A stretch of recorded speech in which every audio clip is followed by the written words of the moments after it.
see him. Perfect.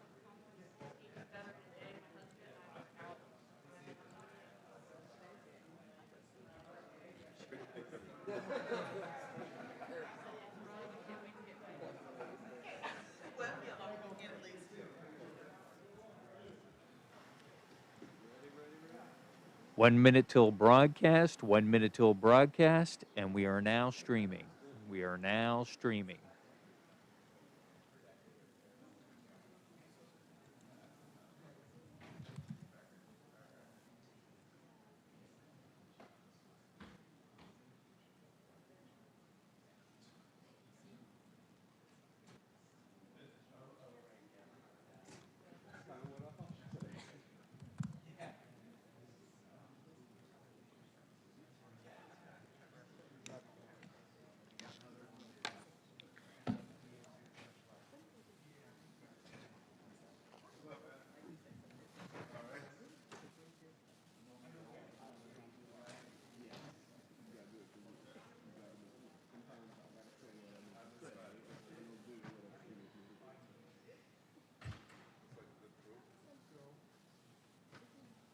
Okay, I'll just stand the whole time. Don't take it back. I'll grab one of those. Pete, we've been trying to give you a hint. Is somebody ready?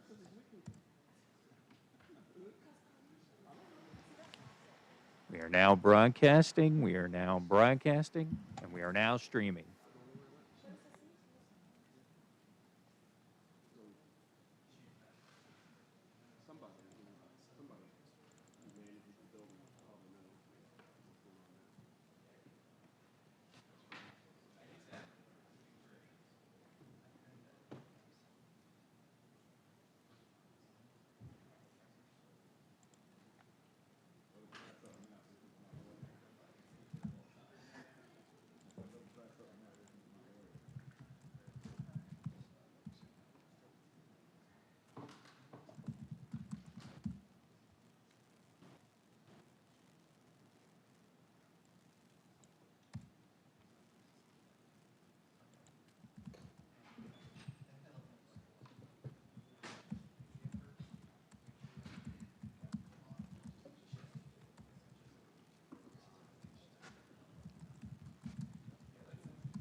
Good morning, City of Durham, and all those who are in the chambers with us. We are running a few minutes behind. A couple of our council folk are caught in a traffic situation, and so once I have a quorum, we will proceed. And we do have a quorum now. Okay, we have a quorum now. All right, so we're ready. Madam Clerk, I will ask you if you will please call the roll at this time. Mayor O'Neill. I am present. Mayor Pro Tem Middleton is en route. Councilmember Caballero, the same. Councilmember Freeman. Present. Councilmember Hyman. Present. And Councilmember Johnson. Here. And Councilmember Williams, I believe, is also in transit. All right. Mr. Allore, we'll turn it over to you this morning. Good morning to you. Happy Wednesday to everybody. Happy Wednesday. Good morning, members of council, Mayor O'Neill, staff, the City of Durham. Welcome to the first of our 2 budget retreats for the FY23 budget. My name is John Allore, and I'm the Director of Budget and Management City Services for the City of Durham. And just before we get into our programming for this morning, just some housekeeping. We are here for the next 4 hours. We can take a break when we need it. We do need to move rather quickly through this. We've built in enough time. I believe department heads have been fully briefed on keeping the pace of things to allow time for questions. That's the most important thing that we want to get from today is your input on this budget process that is being proposed. So the agenda, I believe it was in front of you. So we'll start with a broad view this morning with revenue and CIP and the HR picture, and then move more into a departmental programming. The one note I will mention to you is The last presentation is Downtown Durham, Inc., and that may be postponed today. We're still working it out. There's a health issue that we're dealing with, and if that needs to happen, then we will revisit it possibly tomorrow. But with that, the only thing I guess I should say is welcome back. It has been 3 years since we have been in this process live, which is extraordinary, and there are a lot of new faces, particularly in budget. And the last time we did this was 3 years ago in the committee room. We are now in council chambers, but we're still adjusting ourselves. There's a great deal of distance to cover here, so if we need a little, maybe the first hour to get acclimated, that's what's going on. So welcome, everyone. And with that, I am happy to kick right off with the programming, beginning with our, unless the city manager has no words, with our first presentation, which is the proposed revenues for the FY 22-23 budget, and some key issues we will cover here in this presentation. The primary revenue sources in the general fund, and for a lot of funds, property tax and sales tax. The proposed property tax rate is 0.60 cent increase. Talk about sales tax projections, and we'll talk about a little bit about fund balance. So beginning with the general fund revenue summary, you see there, it's really looking at the major revenue sources from budget to budget with the projection in between. We met here a week ago, and I had said to you when we presented the third quarter financial report that that was really the setup based on where we felt we were going to end at the end of the year with how we were going to project the upcoming budget, and that's exactly what we are reflecting here. This is just another way of looking at the information. Again, our major revenue sources, property tax, sales tax, to a lesser degree, other local taxes, state shared revenues, license and permits, charges for services, which are mainly controlled by the departments, and other revenues. We'll get into greater detail of this as we move along. Again, our major revenue sources.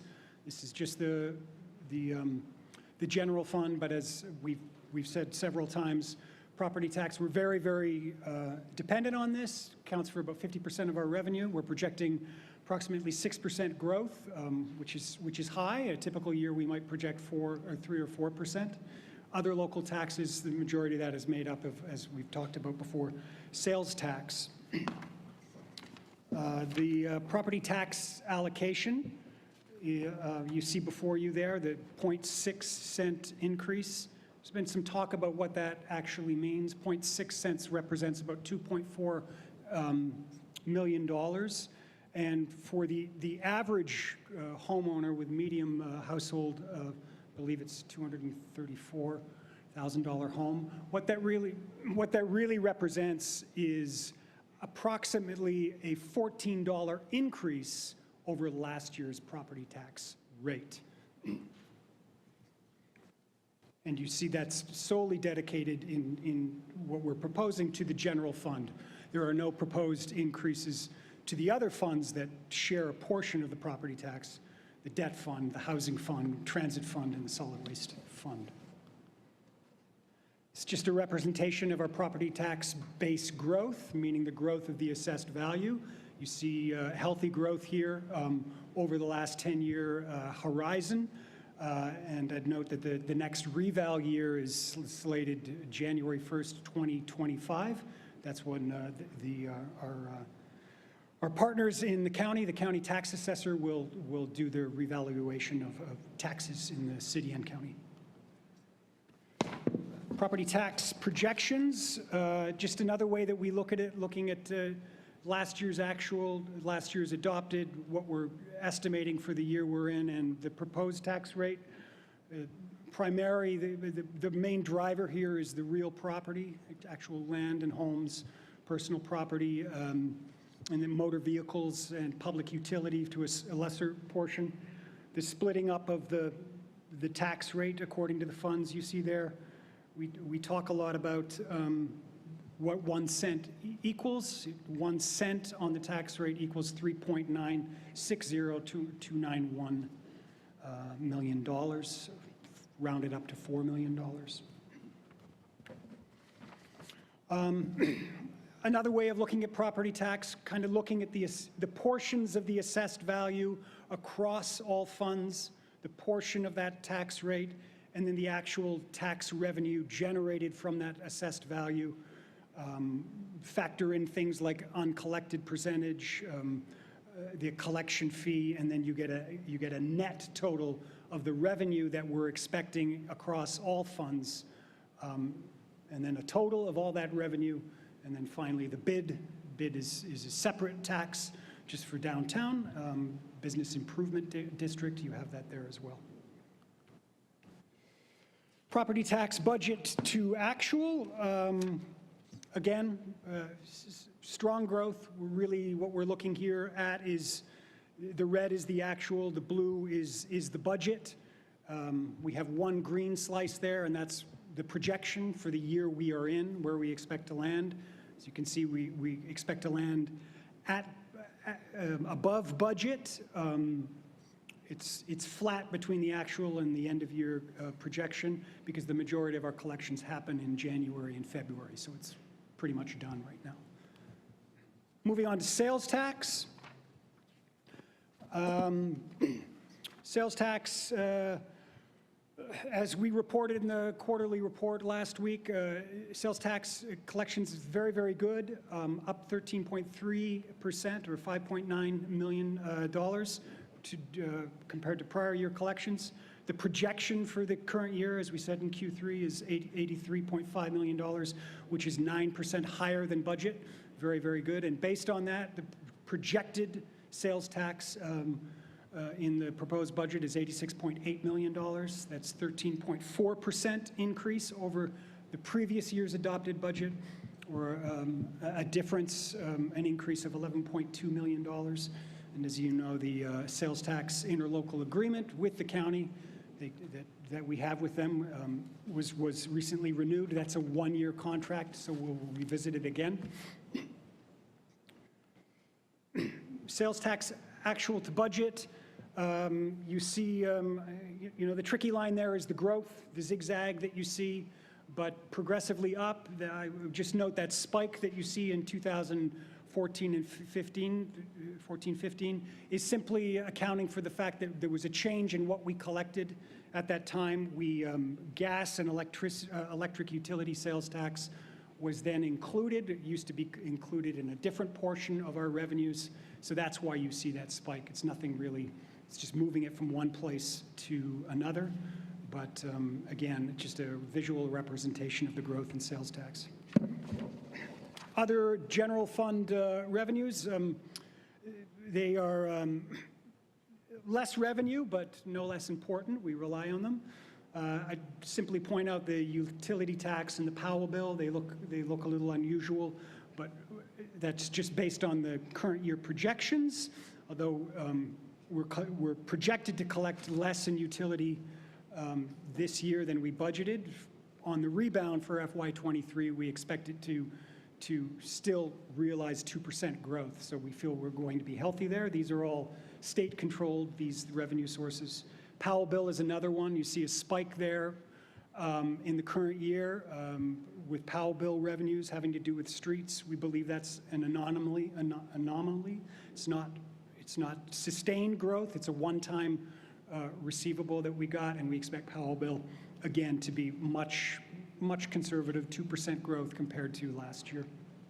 Charges for services, again, a good indicator of the rebound post-COVID there, since those are largely outward-facing charges by department, things like planning fees and permits and parks and rec fees. So that's a very strong indicator of recovery. Talk a little bit about fund balance, just for review. The projected end-of-year fund balance is $60.4 million. And of course, we have different thresholds of reserves. So at the 12% level, we're holding back $28.9 million. At the council recommended 16.7%, we're holding back $40.2 million. leaving us a projected surplus at the end of this fiscal year above the 16.7% of $20.2 million. We are projecting in this budget to use $7.5 million of that, which would leave us an additional surplus of $12.6 million. The 5.2% is just the percentage of that, of what that is. And just to remind you about the $7.5 million fund balance usage that we're proposing, $4 million for streets, $900,000 for the remainder of the Safety and Wellness Task Force, $500,000 for land acquisition related to open space and trails, and $2.1 million in one-time items that were requested by departments in their proposed budgets. I don't think a lot of people have seen this, but this is our multi-year financial plan. We take a look not only at what we're projecting on any given year, but then we kind of look at the actuals and see how we did. And then based on that, we project out for on a 5-year time horizon. And we do that for all funds, and they're in section 3 of the proposed budget. If you see the document for the major funds or major enterprise funds like water and sewer and solid waste and stormwater. This is a snapshot of the general funds multi-year, because we tend to spend a lot of time focusing on this. And as you see, 2023, of course, it's a proposed budget, it's balanced. But then going out on the horizon, you see those surpluses and shortfalls in the red. And they're all shortfalls as we're projecting, but I wouldn't let that alarm you. That just tells us how far we need to go in preparing the 2024 budget or the 2025 budget. And what I would say there, that what's driving the net deficit is an increase in personnel and benefits and conservative revenue projections, which we're always conservative on the out years with our revenues. And as we get closer and we receive more information, we tend to go a little more aggressively on those. So I wouldn't let any of that alarm you. It's looked that way for all the years that we've presented this, and we, as in budget, provide solutions as we move forward. So priorities in the budget, monitoring revenues and expenditures quarterly, and then amend the budget if needed.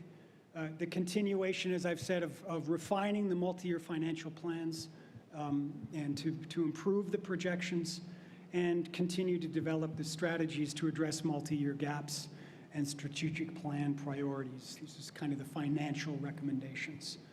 And with that, I'm happy to answer any questions on this presentation.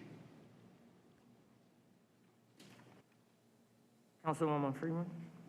Thank you, Madam Mayor, and thank you, Mr. Allore. This is a wonderful presentation. I just have one question. Is it possible to just see that, maybe like the previous to 2013 kind of projections and actuals, because I want to see that trend beforehand? That would be helpful. The 2013, 14, 15, 16, in the same way that you were showing the revenues and actual like expenses. Sure, which slide? The second to last. Second to last. So Sorry, go back one more. There you go. so you would like to see the prior year's actuals? Well, I hear what you're saying about, us not being alarmed, but I would like to see it. What we were projecting in past years? Certainly can do that. Thank you. May I speak? I heard you say 2013. Was that for 10 years you want to look back? Well, we have that. We can provide. Yep. I mean, it's probably just pulling it from an old budget. Yeah, yes. Yes. Any other questions from my colleagues? Thank you so much. Thank you. Your hands.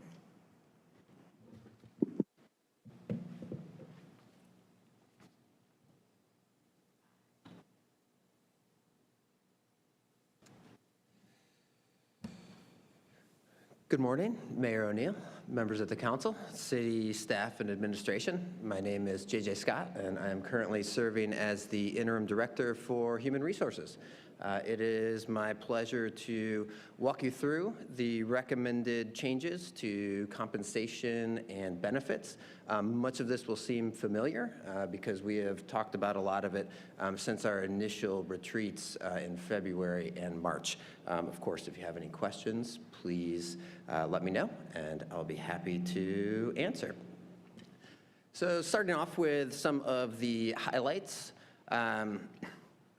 One of the major components that we had to build into this year's budget was an annualization of the changes to the police and fire, the sworn structure adjustments that we made last year. Again, we implemented those in January, and so we had to include funding for a full year in this budget. We have also put in 3% market adjustments. So where we moved the structure for police and fire this current year, FY22, this coming up year, we're proposing moving all the remaining general employees 3%, and that's both the structures and their salaries. We include funding for full restoration of pay for performance, which is merit pay for all employees, general and sworn. The Durham minimum livable wage will increase to $17.60 this year. And then we included some one-time funding to do some additional studies. We know things are changing very quickly, and so we want to be able to take a look at some of these items in the coming year. So I'll dig into each of those with a little bit more detail coming up.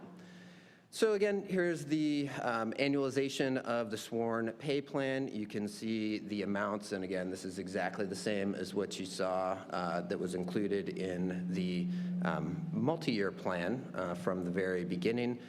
All of this funding is in the general fund. I'll try and point that out where I can.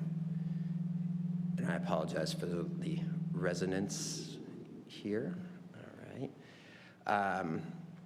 Pay for performance. So I mentioned very briefly pay for performance, and what that looks like is all employees are evaluated on the performance annually each year, and then depending on what pay plan they're in, they can earn somewhere between 4 to 6% added to their base salary. So the cost to restore that funding, and again, this is the same plan that we had before the pandemic, and so this is just restoring that funding to the annual budget. So you can see the amounts for both the general fund and then for the open range and the step range. We do have employees in other funds, primarily the water and sewer fund, the stormwater fund, some of those other funds, and so you can see the total cost there.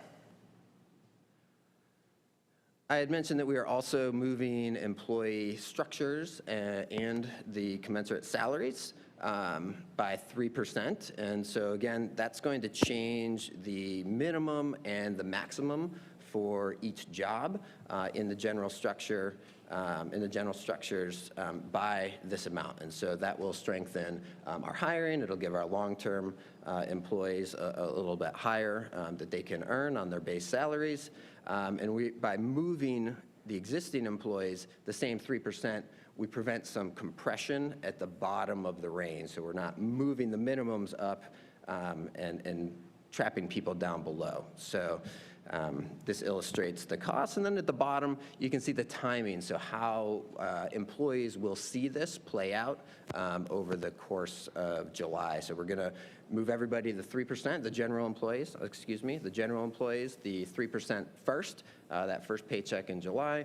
Then we would implement the pay for performance changes. And then we do other minor changes that affect far fewer employees, such as reclassifying specific employees to different job classifications. That'll happen in the last paycheck of July. So we wanted to show you kind of how this plays out for different employees. And so starting with the column furthest to the left, we've got just some sample employees, some sample job classifications. And so we have a sworn police, sworn fire, the general plan, someone who would be in that step plan, and then another general employee, someone who would be in that open plan. So we started that second column with their FY22 salary, and this is right around the median for each, again, just as an example. So FY22 mid-year in January of this year, we have the green. So the green is where something changes. So we changed the sworn police and the sworn fire pay plans, and so employees in that classification would see the change illustrated. What we're proposing in this budget, we would move those general employees, FY23, and so you see the green cells shaded for the maintenance assistant and the lab analyst, and so that's that 3% structure adjustment. That will be applied first. Then pay for performance is for all employees, and I want to note that for the sworn employees, that is applied on their anniversary dates. For the other employees, that is it'll be on the July 15th paycheck. And so you see the ending salary and the percent change as illustrated in this example. So we've done some benchmarking throughout this process, and I just have to say that the benchmarking has been all over the place and has been changing a lot in these uncertain times. But there have been some surveys that went out, and we are landing on the high end of average of what we're seeing, where people are actually ending up. And so this budget represents a significant investment in employees, and I want to recognize that. So that's the salaries, the direct compensation piece. Speak very briefly on benefits premiums. We are proposing some increases to the premiums, 10% for the low plan, 15% for the high plan. And I just want to note that we haven't raised premiums in 2 years. And still with this, that's why I included all this history here. Our friends in finance put this together. Even with the proposed increases, we're still looking pretty good compared to premiums that employees were paying 4 or 5 years ago. And so again, this will give you an example. So let's just look at the Aetna low plan. So that's the lower section there. Family plan, we're looking at a $17 monthly increase. And those are extremely competitive rates for comprehensive benefits that we provide. We are not proposing any changes to dental plans. Quick wellness update, we do offer a wellness plan, so employees can get a discount on their insurance if they complete certain items. We're changing it a little bit this year and trying to get people involved in the Live Well portal, and we'll be offering a lot of events throughout the year and different opportunities for employees to earn these points. If they get to 240 points, they will get the discounted rate. We've often had great council presentation at those events, and so we will be getting those invitations out when needed. So other changes, just a couple of small things that change but do affect the budget and or benefits overall. The city contribution to employee retirement plans are increasing. It's not something the city has control over, but it does impact our costs. Flexible spending accounts, employees will be able to put away more money for those to save on taxes. And as I mentioned before, the Durham minimum livable wage will increase to $17.60 this year. I had mentioned very quickly the salary surveys that we are proposing. And so what we're trying to do in FY23, this coming year, we have, overall, we're making some aggressive moves, as I mentioned, with the pay for performance, with the structure adjustments. But we know that there are some positions that are moving out of step with the rest of our pay structures. And so what we want to do is identify some of those positions, because we're calling them hard to fill positions, so positions that we're having a hard time recruiting for or retaining employees in, and do some more targeted studies for those and identify some strategies so that we can address those needs so that our departments can be fully staffed and able to implement the work that needs to be done. We're also looking at conducting an equity study. So we haven't done a study on existing employee salaries since the implementation of the pay plans in 2018, 2019. And so we want to be able to take a step back, take a look at that, and just make sure that everything is aligning and take any recommendations that we need in that area. This is more of a general proposal. Obviously, we're not doing anything for FY24 yet, but the thought is that we could then take any information that we get from those two surveys and use that to inform a more comprehensive salary survey, similar to what we did for police and fire this current year. We could do that for general employees next year, or 2 years, I'm sorry, FY24. And that would be 5 full years since the implementation of the general pay plans, which is about the range that you want to be in for these things. That concludes the presentation. Are there any questions? None for me. Thank you so much. We have a couple on the far end. We'll start with Dr. Hosley and Councilwoman Johnson. Hi, well, thank you so much for your very detailed, I'm getting feedback, presentation. I want to ask you, well, basically make a statement too, that the pay for performance merit pay, I think it's a good strategical plan for retention and recruitment. And I think you talked about like annually they will be evaluated. So I guess my question is, will the employees know, will they have a rubric prior to them being evaluated so that they know what they need to kind of work on to be able to see where they can fall in that increase? Yes, they will. Thank you, Madam Mayor. Do you know, and it's fine if you don't know offhand, what the ratio of lowest paid to highest paid staff is in the city? I don't offhand. Do you have a definition of cutoffs that we could look at and we could? I'm thinking actual salary, so like what the actually highest paid per staffer in the city is paid versus the lowest paid. Oh, okay.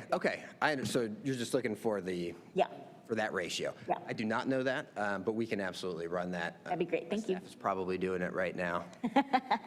Awesome. Thank you. Any questions on this end? Mayor Pro Tem, and I believe. Thank you, Madam Mayor. Good morning, everyone. JJ, good to see you. Firstly, thank you for this really concise and accessible report. I don't think I've had opportunity publicly to congratulate you since COVID on I know it's been a minute, assuming the interim director role, and I wanted to just thank you for the great job you're doing. I was particularly impressed with how helpful, not just you, but your whole shop was with a number of inquiries I made, particularly when we were doing work to get some information about the pay for our bilingual officers and city workers. And I think you responded before I hit send on the email. So I don't know how you did that, but I want to thank you for just the great job you've been doing. I did have a question when I was reading through the materials about the study on hard to fill positions, because I recall being in discussions where there were hard to fill positions because of salary, and then there were hard to fill positions because of rarefied skill sets and credentialing and things like that. And I think about a number of the empty positions in the water department for years that we've looked at. So first off, how much did we spend in to study this? And could you say a little more about, are we just talking about hard to fill just purely from salary, or are we talking about those skill set kind of credential niche kind of positions as well? Yeah, great question. Both. I mean, it's a little deliberately vague here because we don't. I wasn't going to say that. we don't know exactly what is going to come of this yet. We know we are having issues recruiting and retaining certain positions. And so what this does is provides us with some funding. We'll still have to scope out exactly what that study will look like, what positions would be included. But this funding will allow us to do that and to hopefully engage and start on some discussions to look into all of those issues. Because we have a lot of tools in the toolkit. We can change what a job does, you know, reclassification type things. We can do just pay changes. We can do bonuses. We can do all kinds of different things. And so what we're hoping to do through this process, which we haven't really done in a structured way, is really put together a process where we can go, you know, as needed and look at these particular troubled areas and have a strategy to address them. And this doesn't have to be an exhaustive list, and if you don't know, that's fine. But do you have any examples of just some of the jobs, or are there particular departments on the org chart that are more heavily? Yeah, absolutely. Yeah. You know, engineers have been our traditional, so places where we're competing with the private sector, maybe more than others. Some technological jobs, some of the trades jobs that are very specific skill sets. Those are some of the jobs that are coming to mind, but it's not going to be limited to that. We will look at the data, and where the data points us, that's where we'll head. Sure. And ballpark, do you know how much we're going to spend on the study? Rough ballpark? So we have for both of the sets of studies, I think the pot of money is $55,000. And so depending on what it takes for either of those, it'll be some portion of that amount. All right. That's all I have. Thank you so much. Thank you, Madam Mayor. Any additions? Councilwoman Javier. Thank you. Good morning, everyone. That was a great presentation. Thank you. I just wanted to know, and I remember when we implemented a lot of the STEP plans a few years ago after the compensation study, but I'm not remembering what positions stayed in like the open versus the STEP. And so if you could just send us something at some point, just for my own, I'm just curious. Yes, absolutely.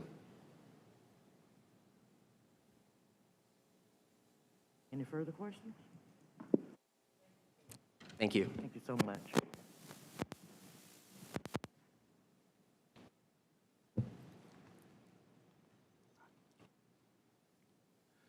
Good morning. Good morning. Mayor O'Neill, Mayor Pro Tem Middleton, City Council members, City staff, City administration. I am Tim Flora. I am your Director of Finance, and I've been asked this morning to discuss two of our internal service funds, as well as some of our city-owned facilities that have a financial impact to the city. While we don't control the programming, it does have a financial impact. And so the city has two internal service funds that we manage. That is the Employee Health Insurance Fund and our risk fund. The Employee Insurance Fund is where we manage our health, prescription, and dental cost benefits to the employees, dependents, and eligible retirees. And then the risk fund is where we manage our workers' comp and liability and property claims against the city, as well as where we also manage some of our insurance premiums for some of our liability cases. And so before I get started, I sort of would like to explain what an internal service fund is.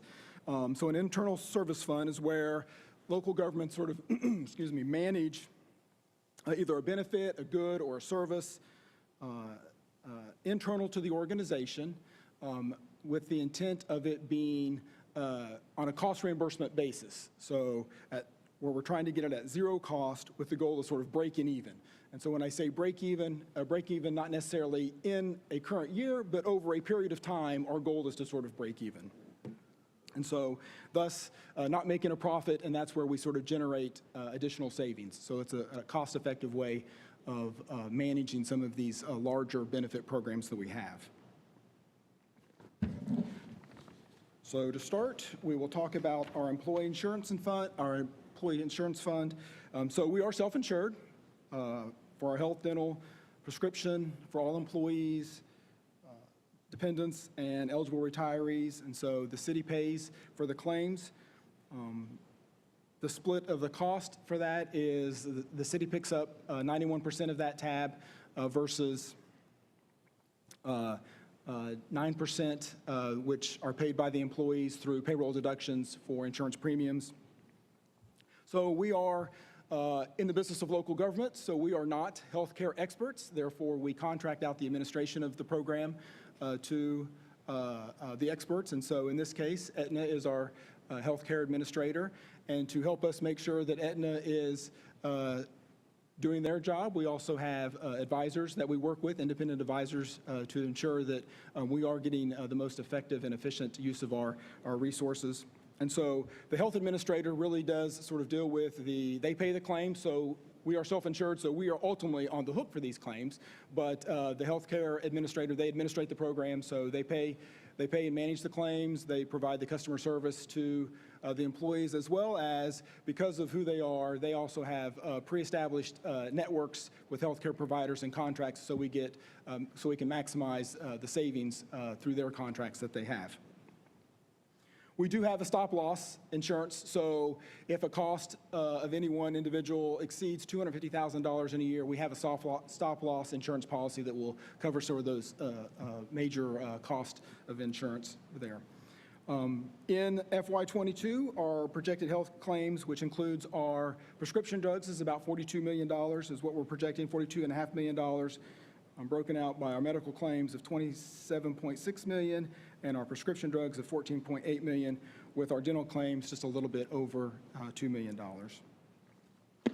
So through the fund, we do break out our cash flow models for these between our health and prescription drugs, and then our dental cost as well. And so we won't go through all of these numbers, lots of numbers to look at, but I will just point out in FY22, our projected, so that's the second column over, if you will note that our revenues are less than our expenses this year.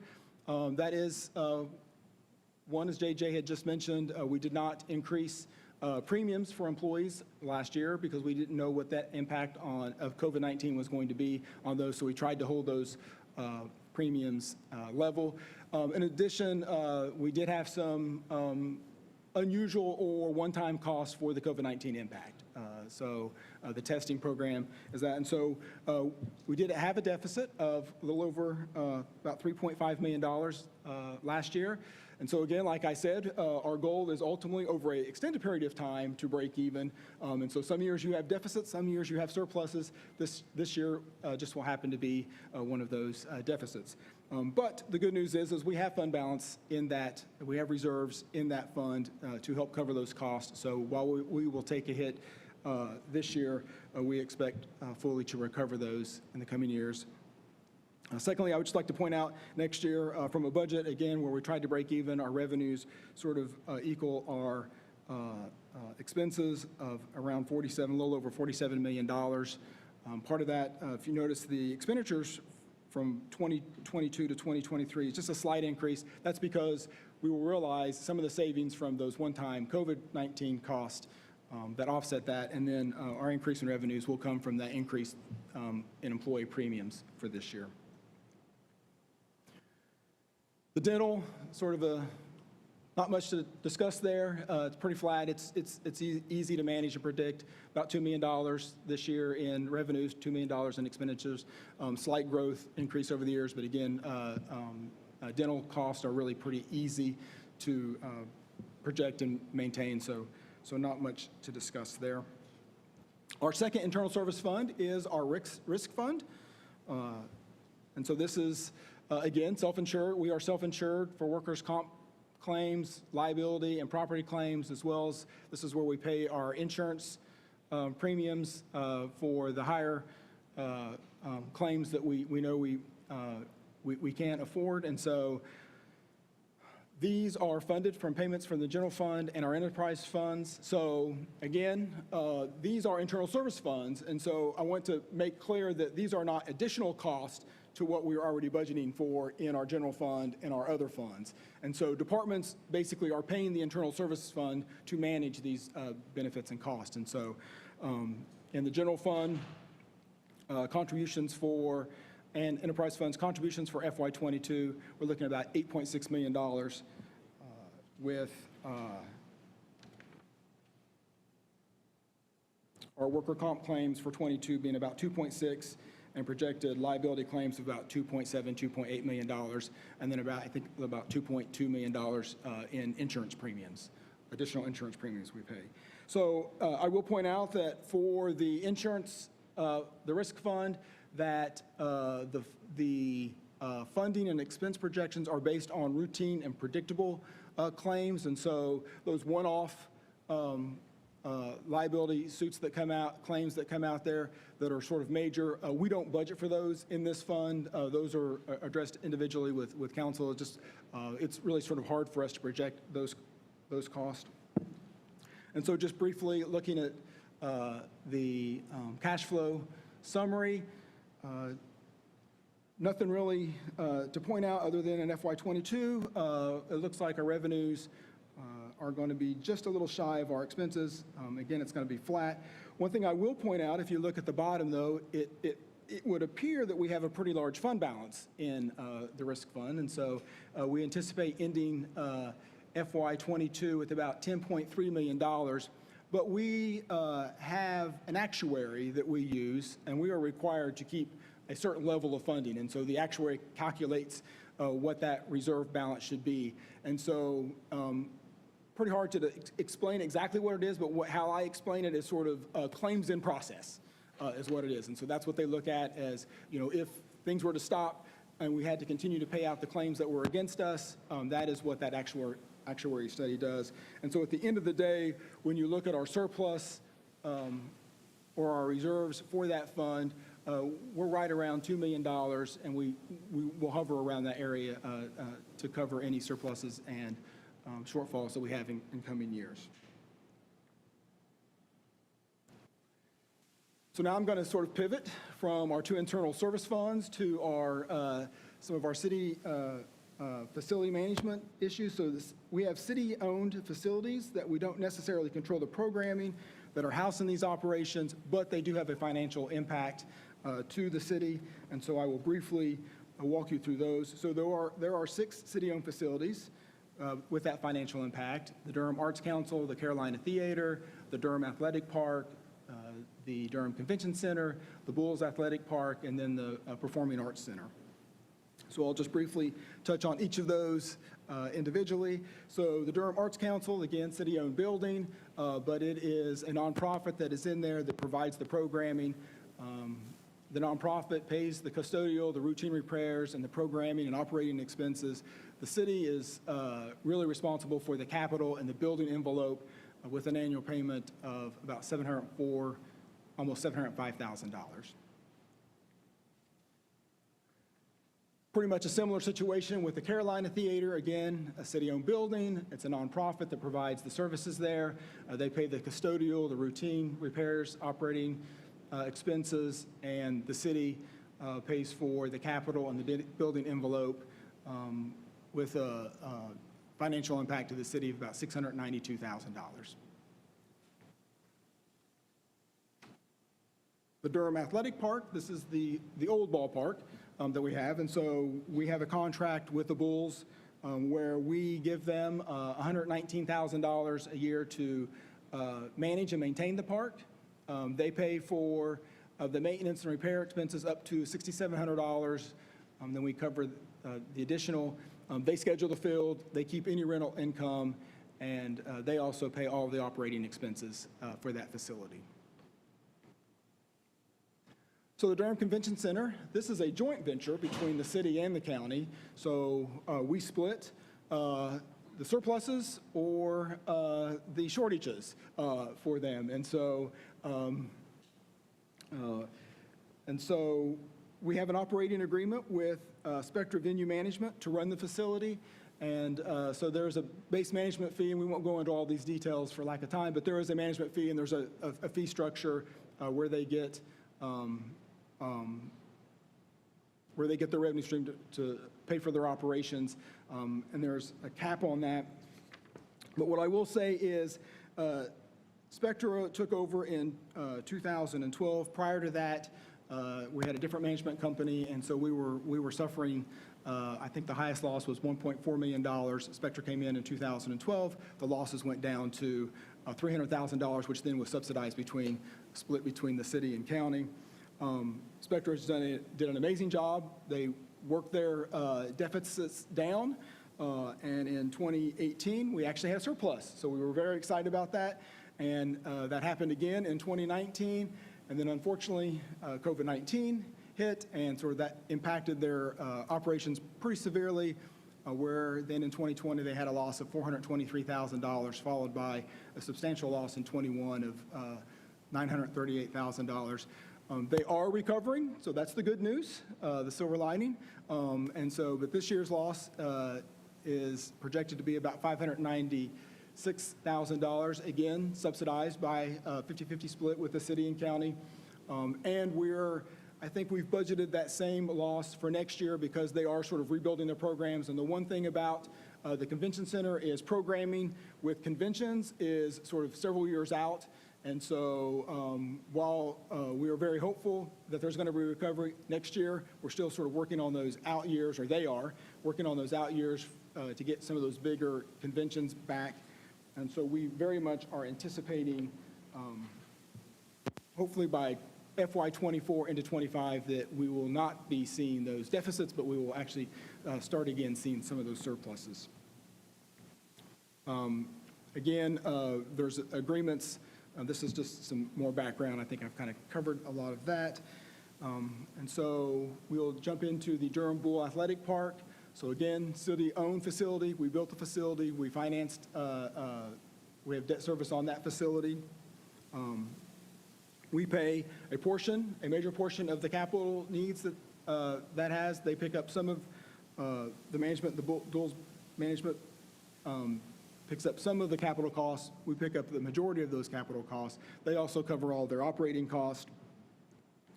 And the capital needs, we've had this discussion, I think, a few meetings ago, so I won't go into too much detail on that, but we do have debt service on that facility of about $1.1 million. Some of that debt service is offset by some of the revenues, about $350,000 that we get from a share of the ticket sales and also some of the rent.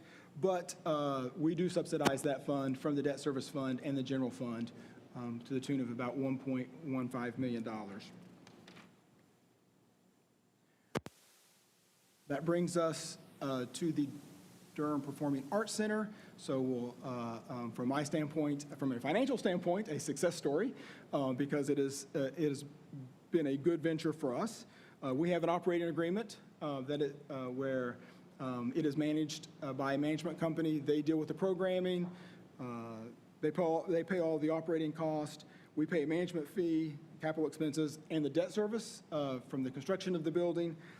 Fortunately, though, the revenues cover the expenses, so there is no general fund support for this operation. And in fact, it has generated a profit, a slight profit from the impact of COVID, but a profit nonetheless. And so it has been a profitable venture for the city, and so we're very fortunate with that. There are some additional revenues that come in. We get a portion of the facility collection fees. We also receive some occupancy tax revenues, and there's also naming rights that we have for that facility. And so, but all those revenues plus the profits certainly cover all of the expenses that we have, which are the biggest piece is the debt service, which is about $2.2 million. And then the capital needs vary, and we cover those on an as-needed basis. And so with that, I'm more than happy to entertain any questions that you may have. Great presentation. I have none. Mayor Pro Tem. Thank you, Madam Mayor. And Tim, good morning. Good to see you. Thank you so much for a great presentation. Firstly, I just want to say, you know, we've had our issues as a city in terms of salary, but when it comes to benefits and how well our risk funds are run, there's no better place to work than the city of Durham. When one of our employees gets sick or needs to go to the dentist, the full faith and strength and credit of this government stands behind our employees like no other in this state. And I don't think that's hyperbole. That's true. So I just want to, commend you and everyone, our city manager, Paige, for just, again, we keep saying it, how well the city is run and how well these funds are run. We win awards for just how tight a ship we run here in Durham. So I want to thank you for that and say that on the record. I do have a question. About our self-insured status and just kind of a primer, because I get a lot of questions about this. And recently, I became an executive officer of the North Carolina League of Municipalities. And, one of the things, so part of our job is to get municipalities to use products, including insurance and buy into our risk pools. But I'm, part of a city that does not participate in those pools. So I'm wondering, could you explain the rationale and benefit of larger cities or a city like Durham being self-insured as opposed to participating in some of the pools that we have around the state, particularly with the league? So a lot of those risk pools are really sort of benefit the smaller governments who can't afford some of the financial impact. And so where we are a larger government, we have more reserve funds that we can absorb some of those impacts. So those pools are really designed for some of the smaller governments who can pool the resources and then leverage that pool to get better discounts on coverage. And so we're already big, so we're a lake. And so these smaller governments come together so they can pool the resources, have larger number of employees that are in, or members that are in that program, which then gets you lower rates, discounts. Right. I just wanted the expert to say that on the record so I can say I told you so. So folks, so thank you for that. So folks don't think I'm making up when I say that. Secondly, and final question, and if this bleeds into the CIP area, that's fine. But you mentioned the Durham Bulls Athletic Park, and just yesterday I spoke with somebody in the media about the increase in the cap, the capacity in their CIP, and the question was, is there any sense as to TikTok as to when funds will start going towards improvements? And if that's not in your lane, or if that goes more to CIP, when we're going to start actually spending money on the improvements at the park, or have they started already? And so that is the Bull. I'm sorry, yeah, Durham Bulls Athletic Park. And so that would be through the CIP process. Right. Okay. I'll save it for. All righty. Thank you so much, Madam Mayor. Councilwoman. Morning. Thank you for the presentation. I'm probably going to ask some questions that may have been answered, but there's a lot of information. It's also my first time saying it, so I'm going to ask the stupid question. In regards of, the funds that we put into the facilities, are we operating in a red or black financial culture here? So it depends upon the facility. Right. And so if you could let me know based on which ones. Yeah, and so we own the buildings, and so we have to pay for the facilities, but the programming in those facilities, that's separate from a lot of what we're doing. But so, like if we're looking at the Art Council building, let me get that list, and the Art Council, the Carolina Theater. Those, we're paying for the facility. And so we felt like those are services that are needed, so we're providing you the silver. So that is a cost impact to the city government. And so I wouldn't necessarily say that we're operating in the red. It's just, it is an impact. It is something we've decided that we need, and so we are paying for those facilities. Okay. The DPAC, as I mentioned, it's clearly in the black. The Durham, the Bulls Park, Athletic Park, we are subsidizing that. That is coming from, it is partially subsidized. So I guess you could say we run in the red on that, but there are so many other economic impacts that are provided that is, we feel, a good investment from our side to invest in that facility. And the athletic park, there's marginal costs associated with to the city for having that park, but they're pretty minimal. Okay, thank you. And then, as I mentioned, the convention center, that is a joint venture between the city and the county, and so we are operating in the red on that. But when they currently, before COVID, they were trending to the point where we were looking like we were going to go into the black and we were going to split the profits, and so we are hopeful that in the next couple of years that we will we'll be back in the black there. Thank you so much. The reason why I asked, the root of my question is that we have these facilities that we own, and we are, subsidizing, or, we own the facility, but we do have a partnering body that's running the programming. Would it not be appropriate for us to want to maximize the capacity of those facilities to generate, I know the only way we raise money is through taxes, but to generate more revenue, it would be appropriate for us to have expectations for those facilities to maximize their use. Would that not be okay? My response would be, depends. Perhaps. I can't really, I'm probably not the person you would want to, Right, gotcha. I'm trying to not get into programming with you because you're the numbers guy, but it is informing me it's encouraging me to look at the facilities we own, and, and I guess I'm stating this now publicly, but you're probably not the person I would speak to, and I guess, Madam Manager, could you help me get a little clarity on this? Yes, sir. So I would begin by, first of all, congratulating Tim, who's our new finance director, on an excellent Congratulations. presentation. Welcome. He's jumped right in and picked up very complex financial agreements and relationships, and we're happy to have him on board. Specific to the question that you have, every one of the facilities that we own, we have an agreement with the management company or the organization that is providing the programming, and in most of these cases, cultural or programming that improves the quality of life of the community. So the specific answer is, it is in the details of the agreement that we have. Typically, when we have an agreement with a major facility, we become a customer because you can't sort of go, we can work out details where there may be some access for city government, but it is pretty much a relationship that is put into an agreement.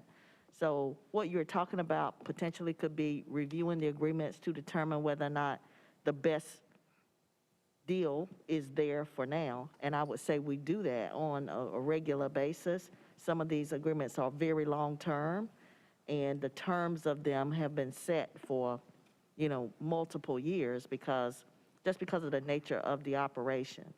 But we do have our finance department and our general services department and the DCMs, we do review those contracts to make sure the city's best interest is in place. But I do hear what you're saying. But, when you speak about owning a building and maybe doing something else with it, that is a concept, but that building is also under contract with another party. So just want to make sure that. Gotcha. And I definitely don't want to do anything different with the facilities, but I think probably my best route to this conversation is speaking with the figureheads of each one and seeing how we could better support their programming to better support the community.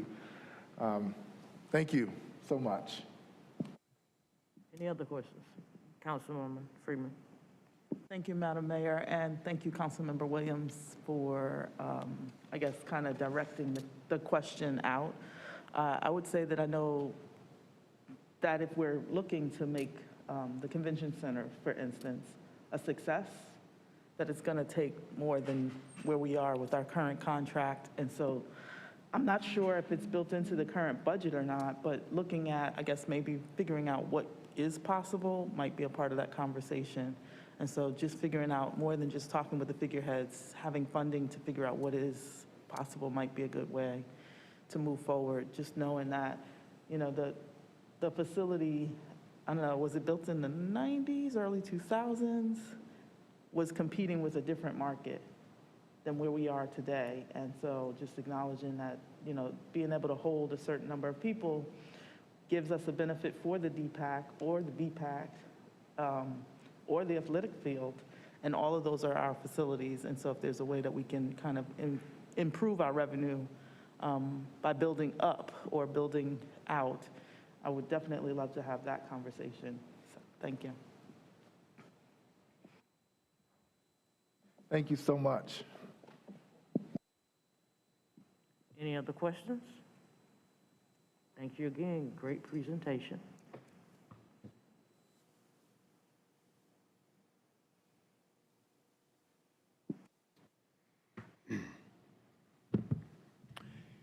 Thank you, sir. Good morning again. John Allore, Director of Budget and Management Services, here to give you the city's proposed capital improvement plan recommendations for the fiscal year 23. Before I begin, I'll just say we're doing very good with time, so that's good. This pace is good. Please ask your questions as you will. And I would like to take a moment to introduce the budget staff, if I will. Have you stand up. Sorry to embarrass you, but Christina Reardon is here, who I think you know is our Assistant Director in Budget. And then we have Neaton Nichols, who's a Senior Budget Analyst, rejoins us. He was with Transportation, who went to Maryland and came back. And then we have Matt Jones, who's a Budget Analyst. And in the back, we have Delta Farrington, who is our Senior Executive Assistant. With the exception of myself and Christina, the other three, that is our budget staff. They have never been through this process before. This is their first, so this is new for them too, and I congratulate all of them for their excellent work and help.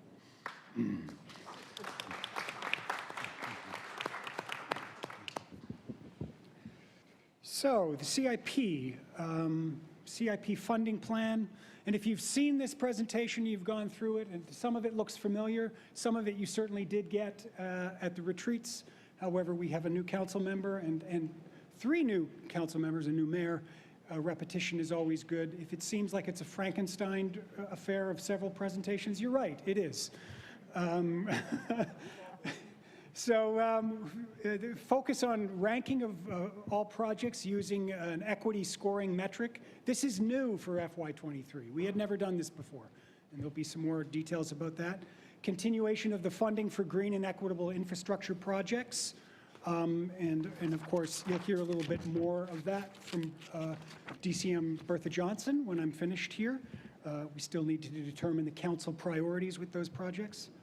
And as always, our capital improvement plan is subject to annual review, reprioritization to accurately reflect the current and future needs, which are ever evolving and changing due to circumstances.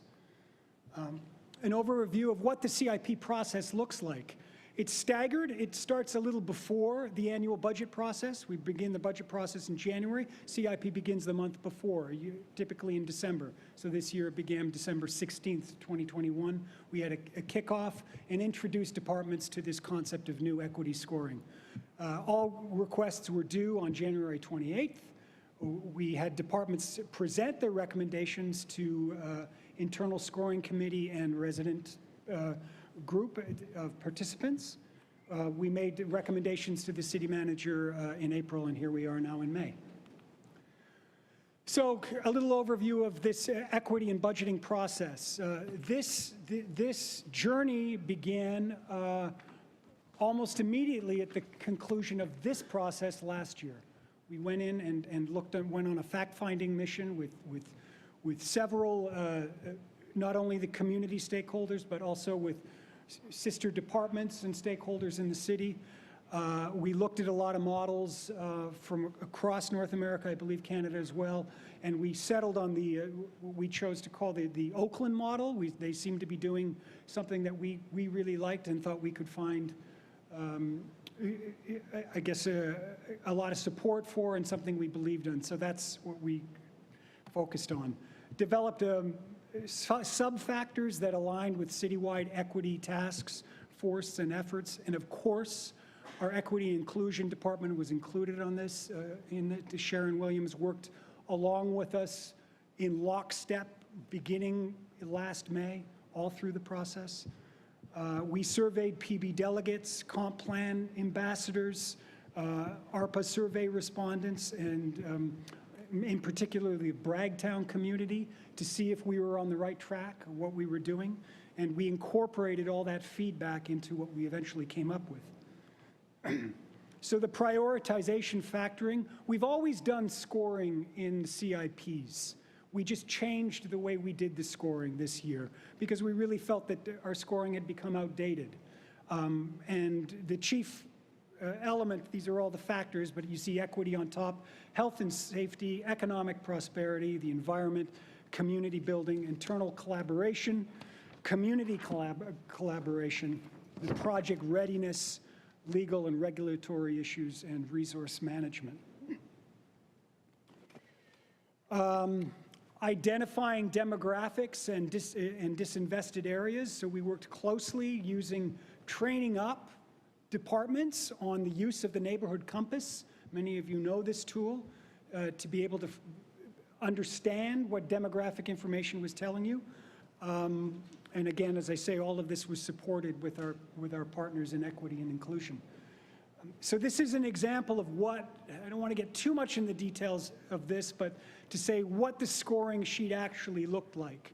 And the questions were yes or no, so you really couldn't fudge it. Either your project was aligned with equity components or it was not. It got the score or it not. In past years, we sort of did scoring, well, that sounds like it, so you could get incremental scoring. This year, we decided not to do that. This is our first year. We're certainly going to learn from this and go back and say, what did we get right? What did we get wrong? But overall, there's an overall score for CIP projects, which we've always had. There's also an equity score, and I believe the highest score you can get is in the equity rubric is 25.3. I got that right? Okay. So this is just an example of what a project score might look like. You see on the left there the overall score, which is much higher, and then you see that high number in this particular example of 25.3. So this is where the rubber hits the road. These are the actual projects. You saw these projects in your one-on-one briefings, but what you did not see was the scoring. So now we present you to the scoring, and why they were in the order that they were in is because this is sorted by equity score here. You'll see a couple of anomalies there. For instance, the data center projects, they were small dollars and they were already programmed in the CIP, and that's why you don't see an equity score there. But you see that the highest ones were first. We have a variety of subject matter experts here from all of these representative departments, general services, transportation, public works, technology solutions, et cetera, who are available to you now, today, if you have specific questions about any of these recommended projects in the CIP. Just continuing on down the list, you see them there? I may have got that wrong. I'm looking at the score now. It seems like it is sorted by total score. My apologies.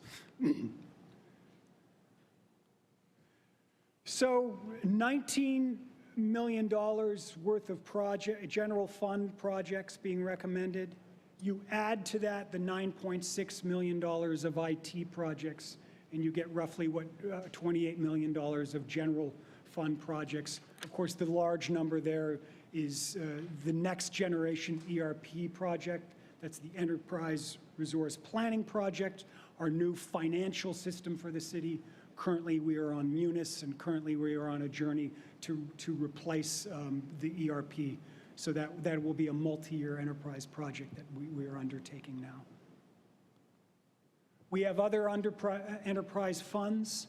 So in these funds, these projects are largely paid for by the fees generated by the enterprise. some smaller projects in solid waste. And then, of course, the majority of this $116 million are in the water and sewer fund and the stormwater fund. Fleet, we've talked about many times, but let's talk about it. Our fleet needs are taken care of. This is fleet replacement. It's not new vehicles.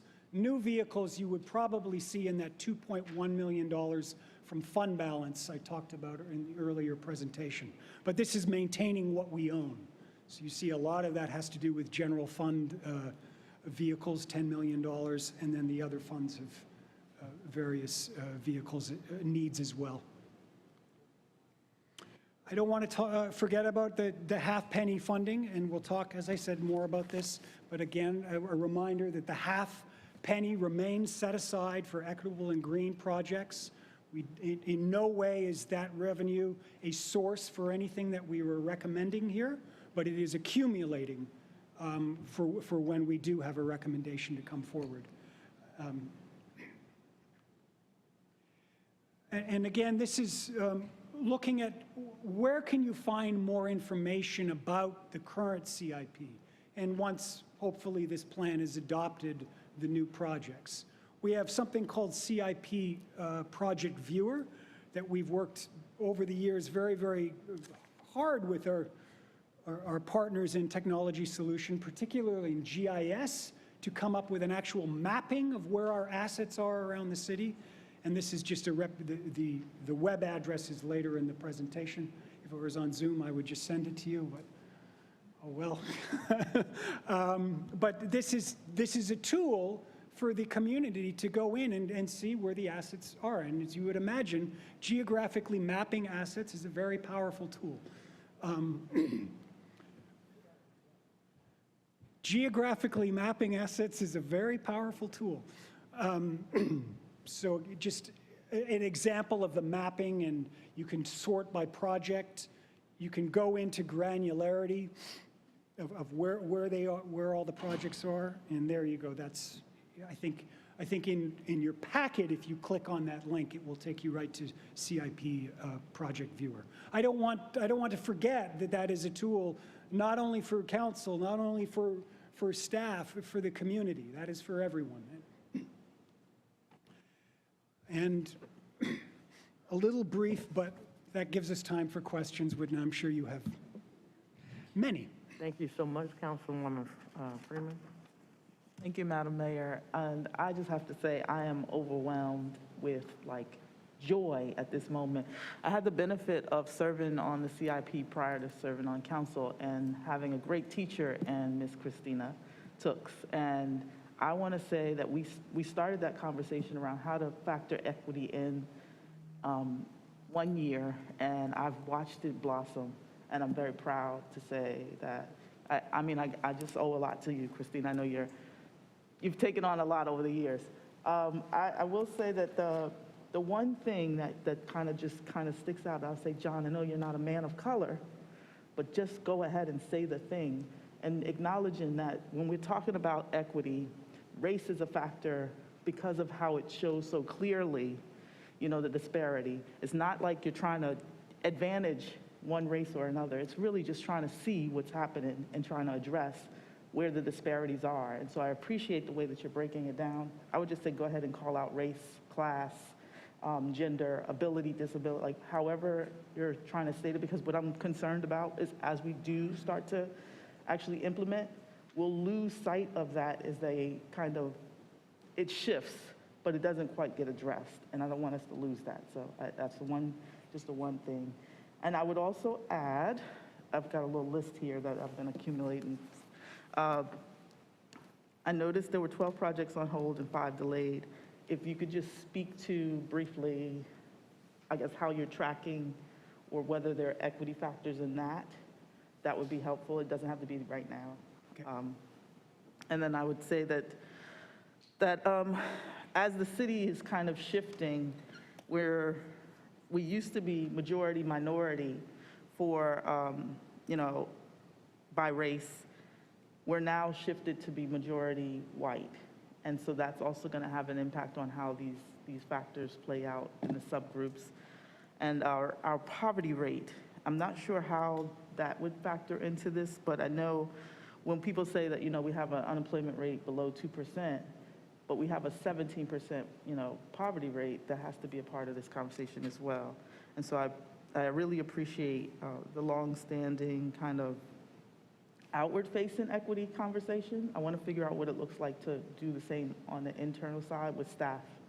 And so I know I've mentioned, a number of times, it's really interesting when you assign someone from the justice system to volunteer at someone's job, as if you're saying that their job is really like a punishment.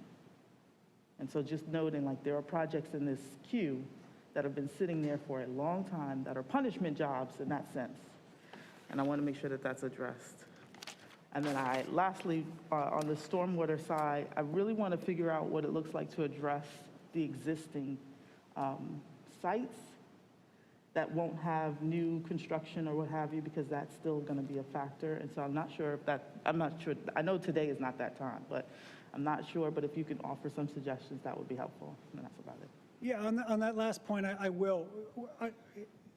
We had a difficult time this go-around with evaluating stormwater and water projects. And we, I think, collectively acknowledged that and said, we need to sharpen our pencils in next year, in the next phase of this, to do a better job of including them. Because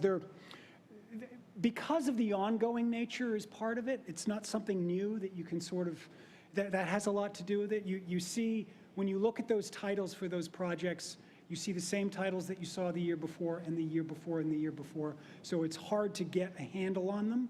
And what we really tried to focus on this year is, okay, we get that it's the same project, but where is it? Where is it? Where is it? And it's something that we were refining, yes. And I would add to that, how old is it? And so if it was built in 1986 versus 2006, that has to become some of your equity factor. So that's all. Thank you. Any other questions?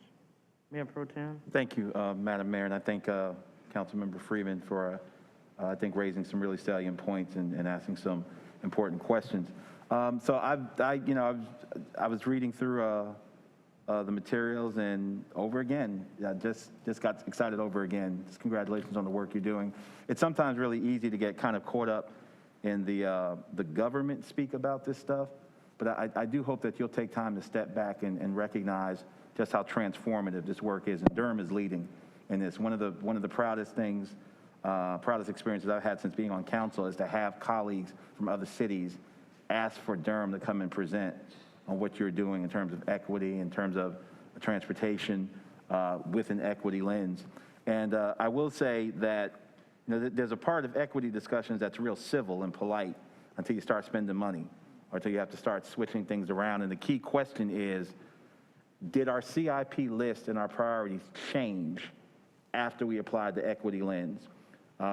Because the discussion about equity is one thing, but a commitment to actually switch the order of things and move some things around is where the rubber meets the road and where it can get really sticky.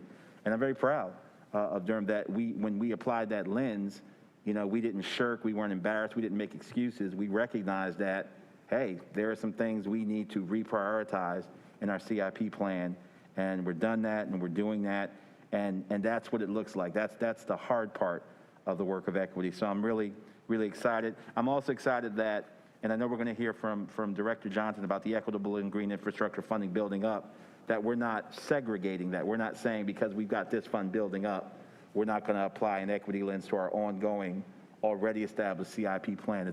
We're all in on this. So just kudos and congratulations. Madam Mayor, I think this is a direct testament to the work that our equity task force did, and Councilmember Johnson, in the early days, you're calling for it. All the pieces are falling together, and this is a very proud moment. We got a lot of work to do, so the victory lap will be short, but I hope that at some point you and your team and the rest of the staff will just take a few seconds to step back and just kind of bask in how transformative and how important this work is and how it's being watched and emulated by colleagues around this state. So thanks for a great presentation. Thank you, Madam Mayor. Any other questions? Thank you so much. I will briefly address that and say, when I was here last year at this time and we were doing the work on Equitable and Green, I realized at that moment the implication to our current CIP. And I had an idea in my mind of how it should be done. But I just gave the ball to a group of people, and there are many people, but just in our own department, Christina Tooks, Aaron Parrish, who's no longer here, Tony Thompson, who's no longer here, and said, just run with it.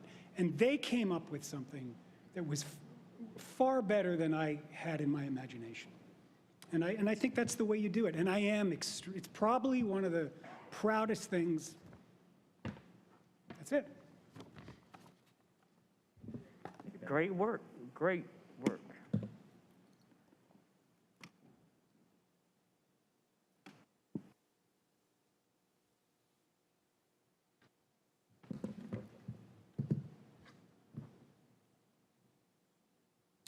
So good morning, everyone. Mayor O'Neill, Mayor Middleton, Mayor Pro Tem Middleton, members of council, I am Bertha Johnson, Deputy City Manager for the Operations Portfolio Group. I am so happy to be here today to share this with you. I, along with one of my partner departments, NIS, will be making this presentation today. I want to recognize all of our partner departments. You see many of them here today, all of our operations departments, as well as our technology solutions, GIS department. You saw some of the mapping in the previous presentation. They did much of the mapping and overlay of the data. I also want to thank Constance Stansel. Constance is not able to be with us today. She shared with me yesterday that she would be watching the presentation today. Constance was the most enthusiastic person about this project. She is all in, and she has her team all in. And so I thank her for having her team support me today. So what is the goal of this project? It really is to prioritize investment in and engagement with low-wealth communities and communities of color that have historically been excluded from or harmed by policy decisions. This is a community-driven plan. You've heard earlier about the CIP plan, which is focused internally and developed internally. So with this plan, we wanted to ensure that equity is at the center of how we deploy infrastructure solutions. The plan is to engage with disinvested and low-wealth communities and co-design and co-implement projects to ensure equity in the decision-making process. Our goal is that residents have power in determining how infrastructure is implemented in their neighborhoods, and we want engagement and feedback from communities, and we want this engagement to be ongoing as long as the resources are available. So just a background, as many of you may recall, this started in 2021, and I want to make sure, particularly for our new council members, that get the background on how we got to where we are today. In February 2021, City Council received a presentation providing possible categories and projects that make progress towards the city's commitment to building equitable and green infrastructure. And initially, we started with green, and now we're starting with equitable. But this project was under the leadership of our Deputy City Manager, Ferguson, and he and his team, discussed the possibilities of projects, and then City Council talked about ways to fund these projects. And one idea was tax support, and another one was pursuing a green bond. Council directed staff, if there was an opportunity for a bond, to go back and bring forward potential projects totaling $50 million. Then council completed an exercise led by the Budget and Management Services team to rank 9 categories of projects from the highest to the lowest. Staff assigned weighting to each category of projects to determine the amount of funding for each project, for each category. Departments use factors like shovel readiness, what could we do really quickly, equity, and other criterion to recommend priority projects for each category. Then the list of recommended projects were presented to City Council. And City Council had a robust discussion around the list and decided that they wanted to see how the community would respond to the projects. In other words, do some community engagement around the projects. So then in March 2021, the city was notified it would receive its ARPA allocation, and this project was deferred. Our initial intention was to bring the projects back in the fall. We spent, as you all know, an entire year or more working on ARPA, bringing forward the projects. And now that we have our charge on those projects, we decided to refocus on this funding source. So our restart, we decided to focus on specific neighborhoods in this process. We want to develop a process to identify neighborhoods and overlay current demographical and socioeconomic data. We wanted to develop a strategy to engage residents in the neighborhoods. We decided we needed to identify a partner to collect this data and obtain it and work with our residents, having community meetings, collecting data, and there's lots of other data that you've heard about in terms of the CIP, PB, other data that we have that we can overlay as well. We want to use the data and technical staff, and when I say technical staff, I mean our partner departments, to recommend departments. As you know, sometimes the projects come forward, ideas come forward, but we also need to have those go through the appropriate departments to make sure the ideas are feasible and something we can implement in the city of Durham. So I'm going to turn it over to James Davis and his team, and they're going to talk about the engagement component of this project.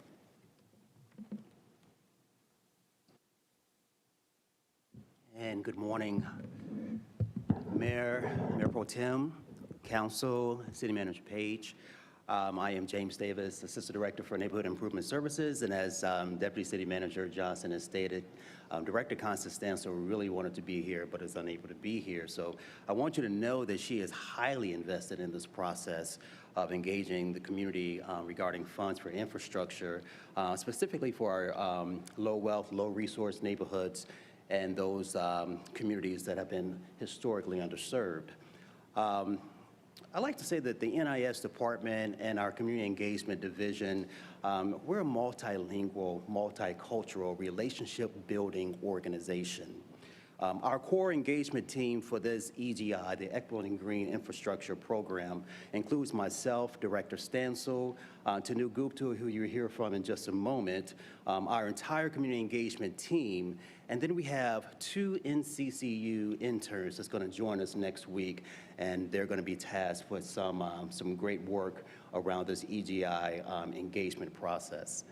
Upon request to provide engagement support for this program, we developed a comprehensive but a non-exhaustive list of disinvested and low-wealth neighborhoods where we should focus our engagement. And Tanu is going to explain the process of gathering the data and information to help us compile that list of communities and neighborhoods. So once we drafted that list of communities, we identified residents within those neighborhoods with whom we already have a relationship, and we asked them to attend and invite others to attend what we called our roadshow of information. So we hosted some informational sessions in March, including a session that was in Spanish. And then we also attended a variety of meetings across the city. Of course, there were virtual meetings at that time. That includes a meeting with the Mayor's Committee for Persons with Disabilities, the Human Relations Commission, a meeting with the Durham Bike and Ped Advisory Commission. And so these informational sessions, they not only serve to give information to those persons, but also to recruit what we're calling community allies to help us do the actual engagement. And next week, we're going to host our first of regular orientation sessions for our community allies. We're going to continuously recruit allies. It's not just a list of these are the allies. We're going to continue to recruit allies through this process, and so therefore, we're going to have orientation sessions periodically as often as we need to get these new allies up to speed. These community allies will help us do the engagement, and they're also going to serve on what we're calling accountability teams.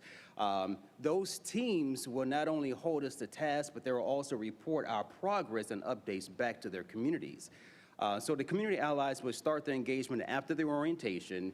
We recognize that there is other engagement going on for some of the major projects within these same focus areas, and that includes DPR, Spray and Play Park, in Merrick Moore. So to help reduce resident engagement fatigue, we plan to align these allies with these ambassadors or the resident committees that's going to be doing this engagement, and so that we're working collaboratively. We're also designing our engagement approach to align with the city's racial equity vision and mission, the language access plan, and of course the Equitable Community Engagement Blueprint. The work will also be a collaborative effort with the internal departments that Deputy City Manager recognized earlier, including TS, General Services, OEWD, Planning, Community Development, Public Works, Transportation, Water Management, DPR, and of course BMS. And since this engagement is such a critical component, we contracted with Cure Americas to provide assistance to the community allies, including data collection support, and engagement monitoring support, and they will also provide an engagement report for each neighborhood after each engagement phase. Who are these community allies and what will they do? This is a non-exhaustive list of the role that the allies will have. They're going to be co-creating and co-leading the implementation of an engagement plan. As I stated, they're going to serve on certain teams, including a team that's going to hold us accountable. They're going to help recruit additional allies. This is a lot of work, so we expect them to do some heavy lifting, but not to do the lifting all by themselves. So more of the work that the allies would do, they're going to work in partnership with the city vendor, Cure Americas. They're going to serve as subject matter experts. And so what does that mean? So these allies will be exposed to the scientific lingo and the acronyms. I just threw a new acronym at you all this morning, EGI. So we got the CIP with the EGI component. But what the heck does that mean? So for residents, they need to understand, well, what does this mean and how does it relate to me? Why is it important to me? So these allies will be introduced, educated, informed on the different scientific terms and these acronyms, go back into these communities and let them know this is what it means, this is how it affects you, this is why it's important, and don't you want to get involved? And hopefully we get a lot of head nod and say, yeah, sign me up. We want these allies to take ownership of the process. They're going to report and collect neighborhood feedback. Now, I want you to know that these allies are going to be educated on how to report neighborhood feedback and not just their own preference. I want you to know that the community allies will report back neighborhood feedback and not just their own personal preference. I think you guys need to understand how important that is, that they are speaking on behalf of the community and not just on for themselves. A little bit about that accountability team. So we recognize that acknowledge the value of trust between government officials and the residents we serve. So we are going to invite these residents to restate our promises that we made to them, whether it be a milestone or a promise to engage in an activity that we scheduled. And we want them to request an update. What's going on? Let us know why you didn't do what you said you were going to do, and give me a timeline for when you're going to do it. And then they can report that update back to the community. We want to stay transparent. We want to keep the trust that we built, and we want to build additional trust in the community, particularly when we advise them that some infrastructure is going to take quite a while before they actually see a shovel in the ground. So these community allies are going to be situated in the communities where we're going to be doing most of our work. And I'm going to pass the mic over to Tanu, and she's going to tell you more about how we chose those communities. Thank you, James. Good morning, everyone. So like James said, we initially started a list of communities. So to get the process started, we have identified and developed a list of neighborhoods based on data. So we are looking into demographic data, which is your median age, person of color. We are also looking at socioeconomic data, which is like poverty rate, unemployment rate, median household income. We also looked into environmental data like tree coverage in these neighborhoods. So in this map, you can see the area shaded in green is our initial EGI communities, and I'll go ahead in the next few slides and explain which they are. So in District 1, we have Merrick Moore, we have Albright, Goose Creek, Old East Durham, East Durham, East Durham around Ash Avenue, Central East Durham, Knobcourt, Wellens Village, Scotland Manor, Birchwood Heights, Morning Glory Community Area, and Moselle Street area. So again, this is an initial list of communities that we have developed based on data, but as we are presenting this EGI information to the community, we are asking residents to help us identify other low-income and disinvested communities that they do not see on this list. We had great response from the community members, and some of the recommended communities from residents that we will add to the list for District 1 are Midland Terrace between Cheek and Gear, Joyland Highway 98 east of I-70 interchange, Bluefield Housing on Highway 98, Junction Road between Cheek and Gear, Farrell Road area, Clayton Road south of Southern High School. In District 2, we have Cherry Crest, Walltown, Blacktown, Club Boulevard area, Praise Still Community, Guest Road Community, Horton Road, the Oaks Apartment, Leon and Lindham Street area, Chalk Level Road area, New By Drive and Stone Village Court, Old Farm Road. In District 3, Forest Hill Heights, Damarcourt area, Crest Creek Apartment area. In District 4, we have Forestwood Community, Booker Street, Stokesdale Community, Pearson Town, Cornwallis Road area, Riddle Heights, Burton Park area. And our engagement effort, I just want to make sure we are on the same page. Our engagement effort is not limited to these communities. We are reaching out to all of the City of Durham residents, including LGBTQ, senior, youth, justice involved, person with disability, we are including all of them.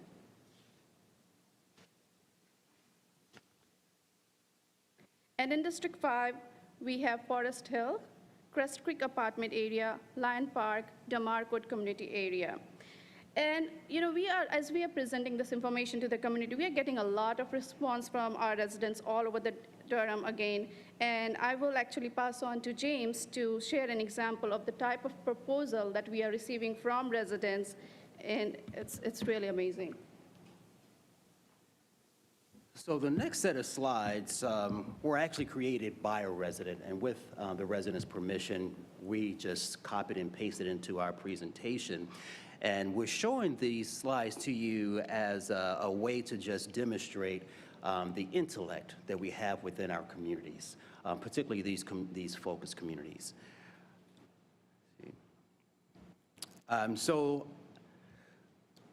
you'll note that at least one of the residents' infrastructure recommendations, as I go through the slide, is actually on private property. We know that the EGI program, although it may directly or indirectly affect private property, that's not the essence of the program itself. But yet, because we're doing community engagement, we want the residents to articulate to us what they see as an infrastructure need, whether or not it falls within the confines of the EGI program. So you'll see that the resident provider, I see it's kind of small on your screen there, but in each of the examples, there's a problem statement per se, right? So in this one here, the problem is around standing water. And then problem B is about some design elements there. So the recommendation here is around some sustainable road design. The next example, here we go, is about permeable pavement. And I love how the resident used a picture of someone who is a wheelchair user. So this better explains that this is not just an issue of having something to walk on, but this is a way for persons with different mobility capabilities can transport themselves from point A to point B. The next example is about a rain garden. So this is kind of one of those green infrastructure elements. And the final example here is green roof. And I believe this is private property there, but as I stated, it doesn't matter if the person wants to present to us something that's on a private property. We want to make sure that we have an ear to hear and that we document all of the engagement responses that we collect. And I'm going to turn it back over to Deputy City Manager Johnson to wrap us up.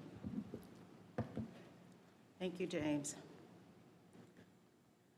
So as James mentioned, we know that our residents don't necessarily know, what an infrastructure project is.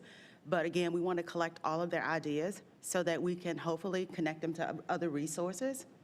I want to remind you that these are the categories, the 9 categories that City Council ranked last February in this order. And so many of the projects may not fit into these categories, but we want to share those with you. And these are the categories that our engagement team will be sharing with our residents.